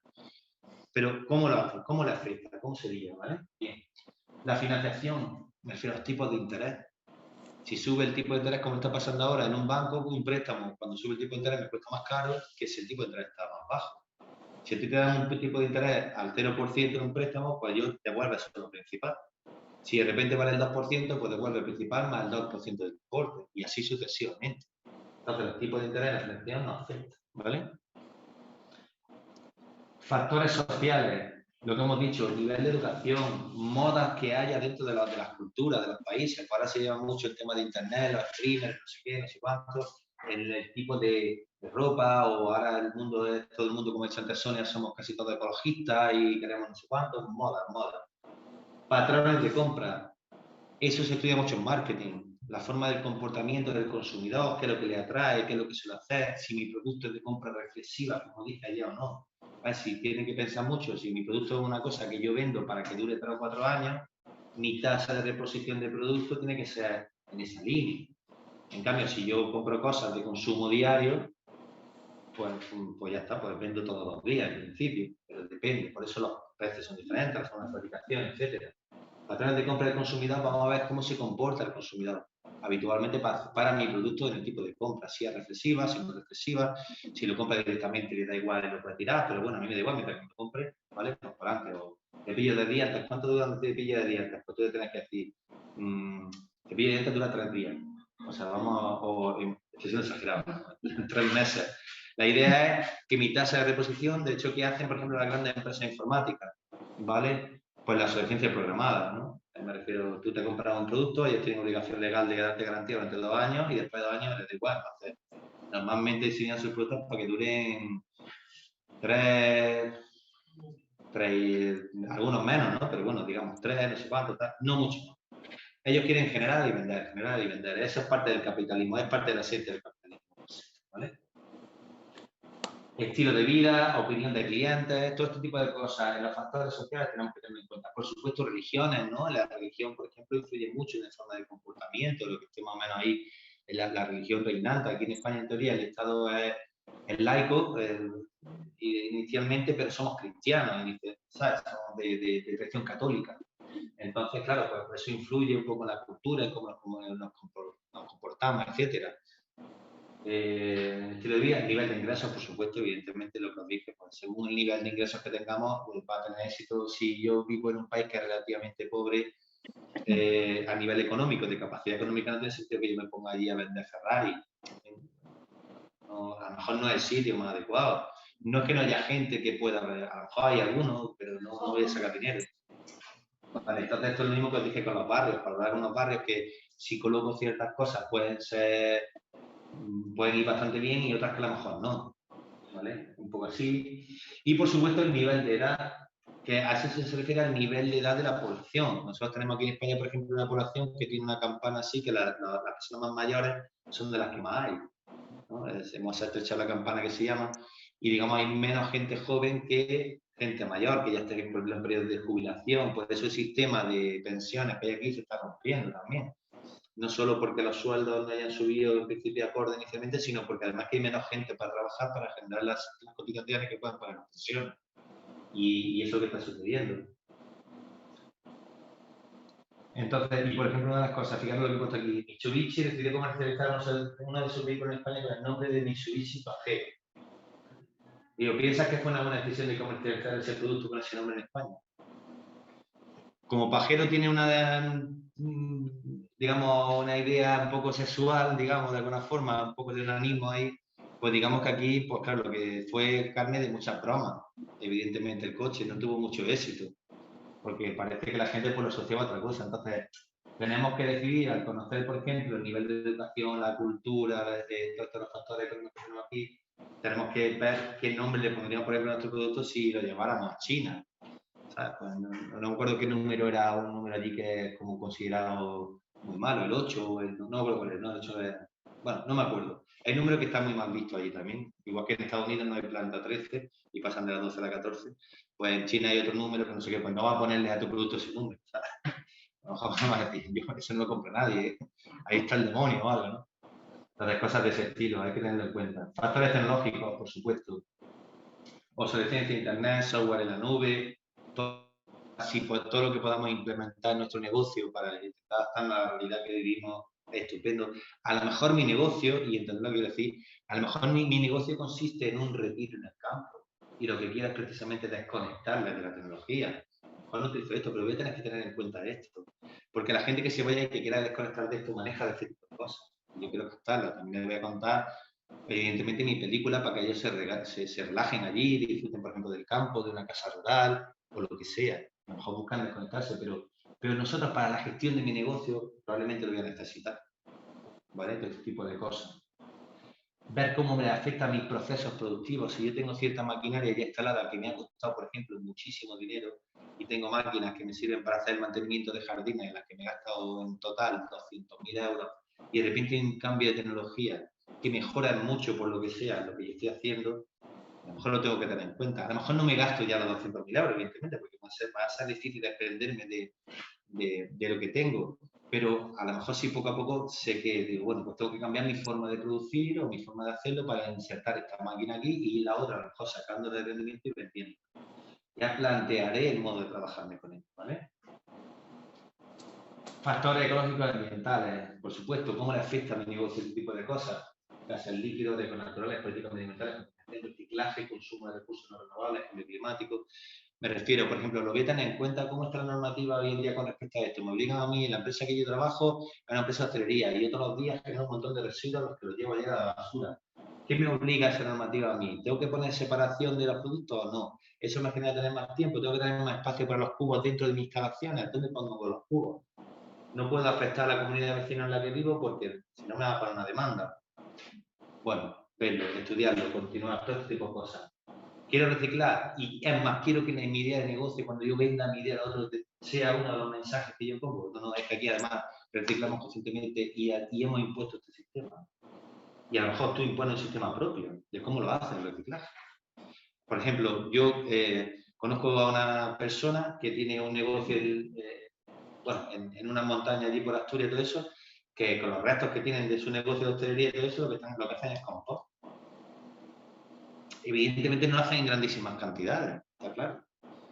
Pero utilizan compost pues, para el tema del campo, etcétera, van dejando que se vaya macerando, vamos, es horroroso verlo porque es uno de los terribles, pero bueno, digamos que trabajan con eso y lo hacen. Y, dan también y hacen cosas también para el tema de con los excrementos de la gallina, no sé cuánto, tal, pues se utilizan un montón de recursos y generan para pequeñas parcelas y se lo venden a ellos.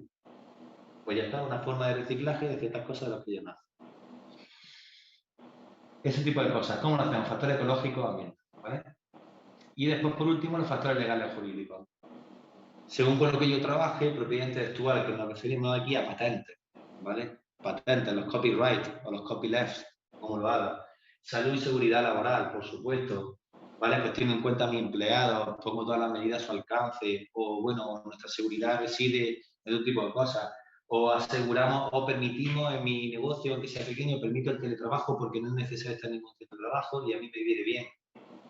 Leyes de protección, como la ley de protección de datos, salario mínimo interprofesional, licencias, como hemos dicho, ¿vale? ¿Cómo nos afecta todo eso? Tenemos que darle un vistazo. Bien, y esto ya lo hemos visto, que puede ser de negociación de los clientes, de proveedores. Vale, perfecto. Pues en el punto 3, que me lo falta ser el punto 2, ¿vale? Yo lo he puesto con el punto 2, que sería dentro de este plan de empresa, presentación, idea de negocio y el entorno, general y específico, ¿vale? Y después, una vez tenemos eso, pasamos, si recordabais, a ver, lo voy a poner aquí exactamente, era al diseño, que va a ser, para quien no había venido antes, no estaba conectado, a ver, que es que no tengo la dirección. Teníamos aquí en nuestro esquema, lo voy a poner en el esquema arriba del todo, ¿vale? Si recordáis, esto es lo que hemos estado viendo y hemos visto el empresario en nuestra presentación, la idea de negocio y el entorno, tanto general como específico. La forma jurídica de la empresa, que la vamos a ver después, ¿vale? Y ahora entraríamos. Todo esto, como he dicho, estaría relacionado con el plan de marketing, ¿vale? En realidad. Análisis, que dijimos que era, por decir así, el estudio de nuestros clientes, ¿vale? Diseño de la oferta, que habla del tamaño que va a tener la empresa, no tamaño físico, ¿no? Si nos dijimos de cuál número de empleados, número de maquinaria que vamos a necesitar, escritores que vamos a necesitar, equipos informáticos que vamos a necesitar, etcétera, etcétera. Y después, propiamente, el plan de marketing en sí. Nuestras campañas de comunicación, cómo nos vamos a dirigir a la gente, el posicionamiento que vamos a utilizar, etcétera, etcétera. Pues ahora, lo que vamos a ver nosotros, dentro de nuestro diseño, para que veáis esto, vamos a ver lo de el punto 4, que es la microempresa, me lo he saltado porque son características técnicas de, bueno, menos de 10 empleados, más de 2 millones de imbalance, etcétera, etcétera. Entonces eso lo miráis vosotros, le echáis un vistazo, ¿vale? Eso no es importante así como tal. Lo que vamos a ver es la organización, el punto 5, la organización de las microempresas, planificación de recursos necesarios. ¿Con qué está relacionado esto? Con eso que estoy diciendo. Una vez establecemos nuestro nivel de venta y vamos a definir nuestro tamaño de empresa, vamos a tener que planificar los recursos necesarios. Cuántas mesas, cuántos equipos, cuántas personas, qué maquinaria, etcétera, etcétera. Y eso es lo que vamos a hablar aquí un poco rápidamente, ¿vale? Es la organización de las microempresas. Pongo microempresas porque en realidad, normalmente nosotros cuando empezamos un negocio, salvo casuística muy especial, vamos a tener a lo mejor, pues, con suerte, un trabajador más o dos trabajadores más, depende de cómo lo organicemos, pero en principio, inicialmente cuando se inicia un negocio, de hecho se dice muchas veces en planificación financiera que los primeros 3 años de negocio suelen ser de poco beneficio, por no decir a veces incluso ninguno, ¿vale? Entonces hay que tener en la planificación que nosotros hagamos, contar con los recursos financieros suficientes para poder hacer frente a esos planes, ¿vale? Por eso se hace también este plan. Porque vamos a diseñar todas y cada uno de los gastos que vamos a necesitar. ¿Después va a variar? Probablemente. De hecho, casi seguro vaya a tener modificaciones del plan que hagáis. No pasa nada que se modifique, porque ya voy a luchar por menos, en el sentido de que voy a tener claro más o menos eso, y el cambio, no sé que sea un cambio drástico, como consecuencia de que la tecnología que yo haya invertido en dinero de repente se vuelva obsoleta o me la prohíba el gobierno por cualquier tipo de cosas, de contaminación o lo que sea, entonces si tengo que cambiar el sistema entero y ya he hecho una inversión que da para 3 años, a lo mejor no me lo puedo permitir, ¿vale? A no ser que sea un cambio drástico, una catástrofe, la planificación lo que me va a permitir, bueno, tengo pequeños cambios, pues, a lo mejor tengo un cambio de 2.000 euros en un sitio, 1.500 en otro, pero en otro a lo mejor he subido más y he vendido más. Bueno, eso se puede gestionar a ver planificado, porque ya al tener claro cuáles son nuestros procedimientos, vamos a ver en qué nos desviamos, en qué diverge las cosas, ¿no? Y digo, pues yo tenía pensado que este mes íbamos a ingresar aproximadamente, había estimado unos 2.000 euros y la verdad es que no hemos llegado a 700. ¿Qué está pasando? La idea no es verlo como negativo continuamente, que evidentemente sería malo, pero la idea sería más bien decir, ¿qué es lo que está pasando? ¿Por qué han sido 700? Pues mira, es que en realidad este mes, por las circunstancias, la gente está saliendo menos, ha pasado no sé qué, o es que en el sitio en el que yo vivo, mi producto es un producto de temporada y es que no lo tenía en cuenta. Me refiero, si vendemos el típico ejemplo de aire acondicionado, pues en verano voy a vender más que en invierno. O sea, eso está claro. O vendo ventiladores. O lo típico de los helados. Pues hombre, los helados ahora se venden todo el año, ¿vale? Pero en líneas generales, cuando se venden más, cuando hay pico de venta, en verano. ¿vale? Entonces de repente, uy, ¿por qué había estimado yo que de repente en diciembre iba a haber 7.000 euros de helado? Si en mi mejor momento en agosto vendo 8.000. Entonces dice, bueno, a lo mejor está venido arriba, un poco la predicción. Entonces ese tipo de cosas que también vamos aprendiendo por el mundo. Entonces, como pone aquí, las funciones que toda organización, sea del tamaño que sea, tiene que hacer la persona que se encargue de eso, podemos ser solo uno, o 3, o 4, o más, son planificación, organización, dirección y control, ¿vale? Es decir, planificamos qué se va a hacer, que es lo que estamos haciendo precisamente con nuestro plan de empresa, que pues se llama plan, planificamos lo que vamos a hacer, organizamos lo que en la planificación con los elementos que vamos a comprar vamos a hacer. Por ejemplo, yo os dije que un procedimiento normal y corriente cuando llega un cliente, o en este caso fue un trabajador lo que puse de ejemplo, llegaba el trabajador, le hacía la recepción, le daba la bienvenida, le entregaba los documentos de darle de alta en la Ley Orgánica de Protección de Datos, le entregaba los documentos de riesgos laborales que le obliga la norma, le entregaba los materiales de EPI si los tenía a mano, elementos de protección individual, casco, etcétera, etcétera. Y después, encima todo, y todo eso son procedimientos que eso no es por ley todo, ¿vale? Después tú puedes tener procedimientos aparte. Imaginaos que tuviéramos en el invento de instalaciones como, mira, para que eres tu armario, te voy a hacer un recorrido con no sé cuánto, pues ya los protocolos que cada uno establezca que tiene que hacer con el trabajador, ¿vale? En ese caso. En otro tipo de cosas, imaginaros una tienda, como he estado hablando antes de lado, una heladería. ¿Cómo recibo a los clientes? Pues, por ejemplo, aquí en Granada es muy conocida la italiana. Claro, como hay tanta gente, bueno, muchas veces está siempre como muy lleno, hay como mucha circulación, hay mucha venta de productos, la rotación de productos es muy rápida y entonces yo estoy continuamente vendiendo helado. Entonces, no. ¿Trato personalizado? Sí. ¿Hasta qué punto? Poco. Evidentemente, personalizado sí, porque te atiende, te dice, ¿qué quieres? Una de estas chatelas y mitad de plátano. Venga. Esa tela de plátano, toma usted 1 euro o 5 euros, lo que sea. Pero es rápido, porque es un producto que va haciendo cola continuamente. Entonces, la tienda quiere, por una parte, servir bien al cliente, en el sentido de que sea rápido, la gente va a coger su lado y se va habitualmente. Y entonces, el tipo de negocio de protocolo, ¿cuál es? Pues el tipo de protocolo es a lo mejor como mucho. ¿Cómo quiero que se comporte con el cliente? Pues imagínate, pues sea amable, no sé qué, la típica escena que sea en las películas, un hombre de 40 o 50 años que de repente acaba en una hamburguesería y no tiene ganas de nada con la vida, está ahí. ¿Y de qué quieres decir? Bienvenido a Chicken Burger no sé cuánto. Hoy estamos aquí. Tienes que cantar la canción de cumpleaños feliz. Ah, bueno, cumpleaños feliz. Bueno, todo este tipo de cosas que ahí son en la película muy exageradas y como se critica mucho, pero la idea es cómo quiero recibir a mi cliente, cómo quiero que me perciba, cuál es mi posicionamiento. Por ejemplo, pues por ejemplo, ellos, en teoría los italianos son calidad de producto, porque la verdad es que tienen mucha fama, sobre todo creo que la nata y este tipo de cosas. Yo es que no soy mucho de helado, ¿vale? Entonces no lo he probado mucho ni nada. Pero bueno, dicen que como que es muy rica, que tienen ahí una helada muy deliciosa, no sé cuánto tal, y tiene como mucho nombre las que ellos hacen de fabricación artesanal. Bueno, pues tienen eso por una parte, y la otra en principio es la rapidez en el servicio, porque hacen como 2 colas y empiezan plim, plim, plim, van entrando, van saliendo, van entrando, van saliendo, y pues así es como se posiciona. ¿Cómo está? Vamos a la italiana, que está muy rico el helado, y que, hombre, voy a tardar porque hay mucha gente, pero no tanto, o sea, porque van rápido.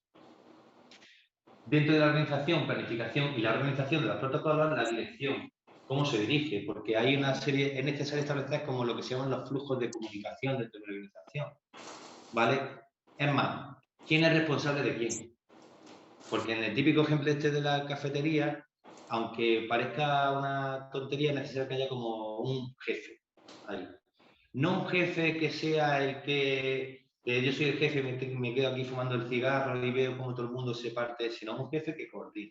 No, tú te encargas de esta parte de la barra, tú te encargas de este tal, todos los cafés y de no sé cuánto. Venga, vamos para adelante. Cuando hay una comanda se llega aquí, esto funciona de esta manera. Gestiono. Y si hay una incidencia con algún cliente o lo que sea, pues el propio empleado en ese sentido es el que tiene que dar el feedback hacia arriba. Oye, ha sucedido esto con tal cliente. ¿Cómo lo solucionamos? ¿Qué solución le damos? Ah, venga, pues no te preocupes, venga, pues invítale al helado o no. La persona no sé cuánto te tiene que pagar. No, ya está, pues se establece feedback de comunicación y se establece quién manda y cuáles son las personas que están, digamos, subordinadas para tomar las decisiones. De tal manera que no haya un conflicto de intereses, porque si no el funcionamiento se hace extraño.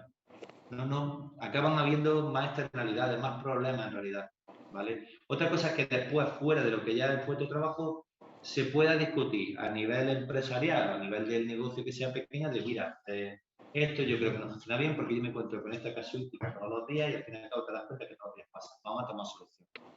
Yo no quiero que tal vez se pueda llevar la parte luego, para mejorar el sistema, ¿vale? La organización y la dirección del grupo, ¿vale? Se puede hacer, ¿no? Hay gente que, por ejemplo, le gusta llevar un mando directivo muy autoritario y hay gente que eso se lo fatal, por ejemplo, que no lo entienden así. Entonces, también hay formas en las que la dirección o la empresa puede también gestionar, bueno, cómo me dirijo a mi trabajador para que todo el flujo de información que pasa entre los distintos niveles, dirección, subdirección, por ejemplo, y trabajadores de base, funcione bien. Porque nosotros tenemos que informarnos de... Los trabajadores de la base son los que le van a dar la información del cliente, del ejemplo de la cafetería, por ejemplo, y a mí me interesa saber lo que mi cliente dice. De mi servicio, de mis instalaciones, del baño que tengo, si está limpio o no está limpio, yo qué sé, de un montón de cosas. Yo quiero que me sirva porque me permite mejorar mi negocio. Y yo establezco planificación, organización, dirección y control. Y con el control veo lo que se llaman las desviaciones, las divergencias de lo que yo había estimado que iba a llegar. ¿Vale? En principio, para hacer un ejemplo sencillo, imagínate que yo estimo ingresos por día. Y yo creo que un día voy a ingresar 200 euros, otro día voy a ingresar 400 euros, los fines de semana probablemente 700, incluso a lo mejor 1000, depende de tal, y hago una estimación. Si de repente yo empiezo a tener una tendencia de esas estimaciones que yo he hecho y nunca llego, ¿vale? Pues a lo mejor hay algo que estoy haciendo mal. ¿Qué tenía yo planificado que estaba haciendo? No sé cuánto. Entonces yo tengo que hacer un control de cuáles son las acciones que hago y hacia dónde me están llevando. ¿Vale? O incluso una de las cosas que se hacen de control muchas veces y que hacen muchas veces, haciendo es coger información ya a través muchas veces de formularios en internet y de tipo de situaciones, la creación de información de cómo el cliente percibe el último servicio que hace. Y si empiezan a ver que hay una tendencia de que el servicio está mal atendido y tal, y están llegando a eso, y dicen, bueno, ya tenemos una de las partes. ¿Qué secciones de la empresa? Pues tal. O mira, es que nadie viene cuando está Francisco en la gasolinera, vamos, no, cuando saben que está Francisco en la gasolinera no viene ni Dios. Imagínate, o en la cafetería de tal sitio. Porque es que es un sieso que nadie lo aguanta. Bueno, ese tipo de cosas. Bueno, entonces tampoco saberlo. A lo mejor el Francisco este es un magnífico camarero como tal, pero a lo mejor la gente ahora, como vamos cambiando la cultura, la forma de entender las cosas, pues a lo mejor el nombre más que funcionaría bien en otro tipo de negocio. Yo sé que tú decirlo, lo de hablar a lo mejor de despido o lo que sea, pero bueno, muchas veces tienes que plantearte qué imagen quiero dar. Si vosotros vais, por ejemplo, a la cafetería de una estación de autobuses, por ejemplo aquí en Granada, eso es una cafetería en la que el trato está abierto desde las 5 y pico de la mañana y eso llega a un café, pum, pum, pum, cuando para qué quieres estar. No hay tanta gente, en teoría, de desconocidos, que no un típico bar de barrio o una cosa como de trato que el trato no es necesario que sea así como especialmente exquisito. A veces te quedas con la sensación de decir, hombre, podría ser un poquito más simpático, quizás sí. Quizás sí. Pero digamos que como es un negocio en el que va a fútbol, va llegando, pone no sé cuánto, pim, pim, pim, pues ya está, no te planteas el hacerte amigo del que tienes delante, ni siquiera. Que solamente viaja, el mejor cuando toma un café se va a Barcelona o que sea, no va a volver nunca. Claro, claro. Sí, es de tránsito, son sitios de tránsito muchas veces. Un negocio de vecino, como tú dices. Claro que el trato sí es importante. Porque va a llegar mañana, va a venir pasado, todos los días. Claro, claro. Por eso yo pienso que los negocios se tienen que ver con atención al cliente directa, aunque el cliente no vaya a regresar nunca porque tenga un viaje o lo que sea.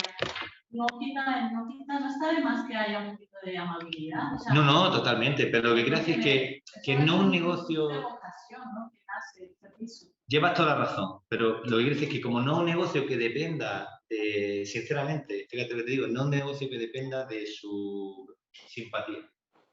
No un negocio que dependa de eso, porque gente que vaya a coger autobús diariamente, ¿cuántos puede haber?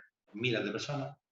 De esos miles de personas que van solo el 10%, además de 1000 que van solo el 10% van a tomar café o se van a parar, que son 100.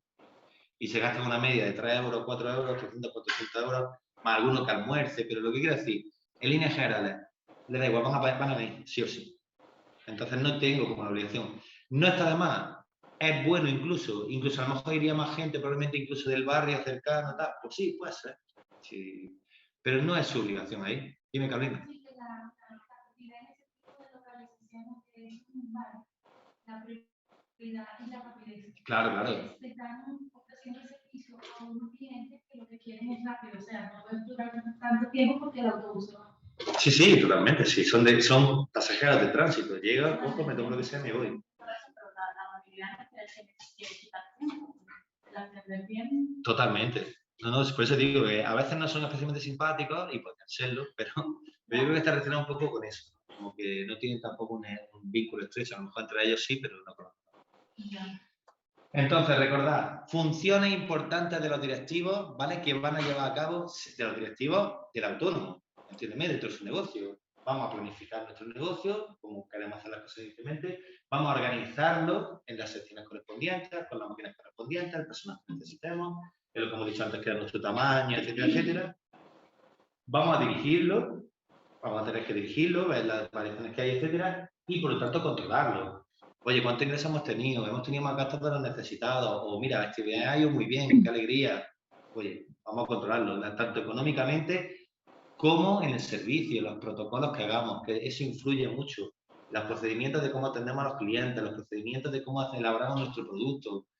O sea, en este tipo de cosas, a nivel grande, hace muchísimos años, el año 50, 60 del siglo pasado, Mitsubishi, por ejemplo, y Toyota hicieron un nuevo sistema de organización de sus fábricas de coches, ¿no? De cómo lo fabricaban. Y pasaron de tener una línea de fabricación así, en la que iban como insertando las piezas para hacer los coches, a un sistema en U.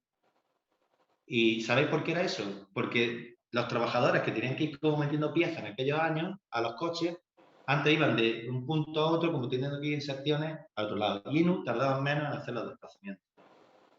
En la cadena NU tardaban mucho menos en ir de un lado a otro de los que íbamos poniendo las cosas. Por ejemplo, diseñaron un nuevo sistema de producción en el que la organización de su centro de otra manera para facilitar en este caso por los desplazamientos, el desplazamiento de las propias piezas entre las zonas que se montaban una y otra, etc. Entonces, ¿cómo organizamos nosotros nuestra idea? Si es la atención al cliente, pues con la atención al cliente. Si es la parte de producción de, oye, ¿cómo hacemos los patucos o la ropa? Oye, ¿cómo lo hacemos? Pues le compramos los patrones a no sé quién directamente y nosotros simplemente hacemos tal, o nosotros diseñamos también los patrones. No sé, ¿cómo organizamos esto? Y si diseñamos los patrones, nosotros contratamos a alguien o nos quedamos solo con la idea, porque entonces quien hace el diseño tiene que estar continuamente también pasando de desordenado, solicitando patentes, bueno, si queremos hacer la creativa, etcétera. Toda la amalgama de cosas que puedan surgir, ¿no? Decidimos y organizamos eso, ¿vale? Entonces, sea el tamaño que sea la empresa, funciones de planificación, organización, dirección y control, las vamos a tener que hacer. Son vitales. Entonces, fijaros cómo dice aquí, la planificación la definimos como una función administrativa que se encarga principalmente del establecimiento de las metas de la organización y cómo alcanzarlas. Hacia dónde queremos llegar, ¿vale? Y definir las actuaciones que se van a llevar a cabo. Definimos paso a paso cómo lo vamos a hacer. Y lo digo en serio, aunque después modifiquemos cosas con la práctica, aunque después veamos que yo he cogido y para arreglar una pared, primero piqué, después hice no sé qué, no le eché no sé qué producto, pero le eché la pintura encima y se me quedó raro, y dije, oh, no, ostras, que tenía que haber lijado antes y tenía que haber puesto también la lámina esta que me han dicho, mira, que es que no lo tenía que haber sabido. Lo aprendo, lo apunto, lo inserto en mi proceso para que quede bien mi resultado final y quede liso y quede claro. ¿Vale? Ese tipo de cosas que vamos a ir también aprendiendo con la propia práctica de mi negocio.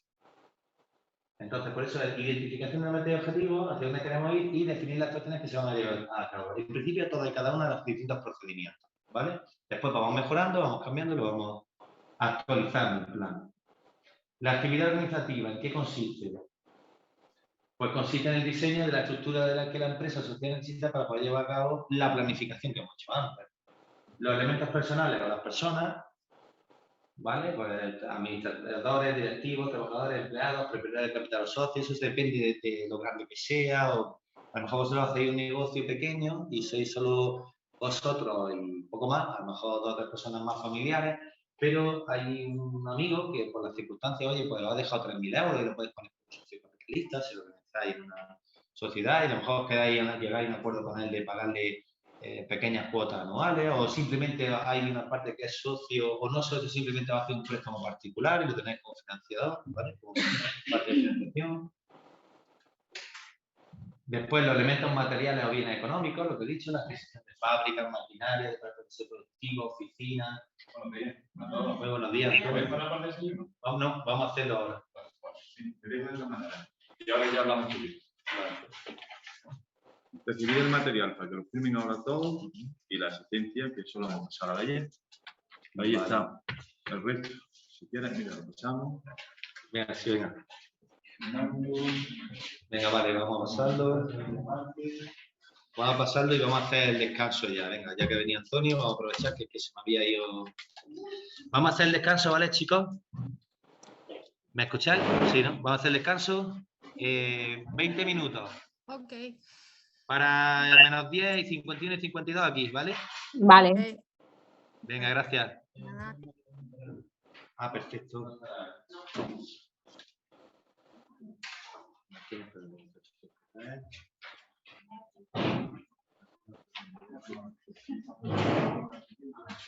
Esto por aquí.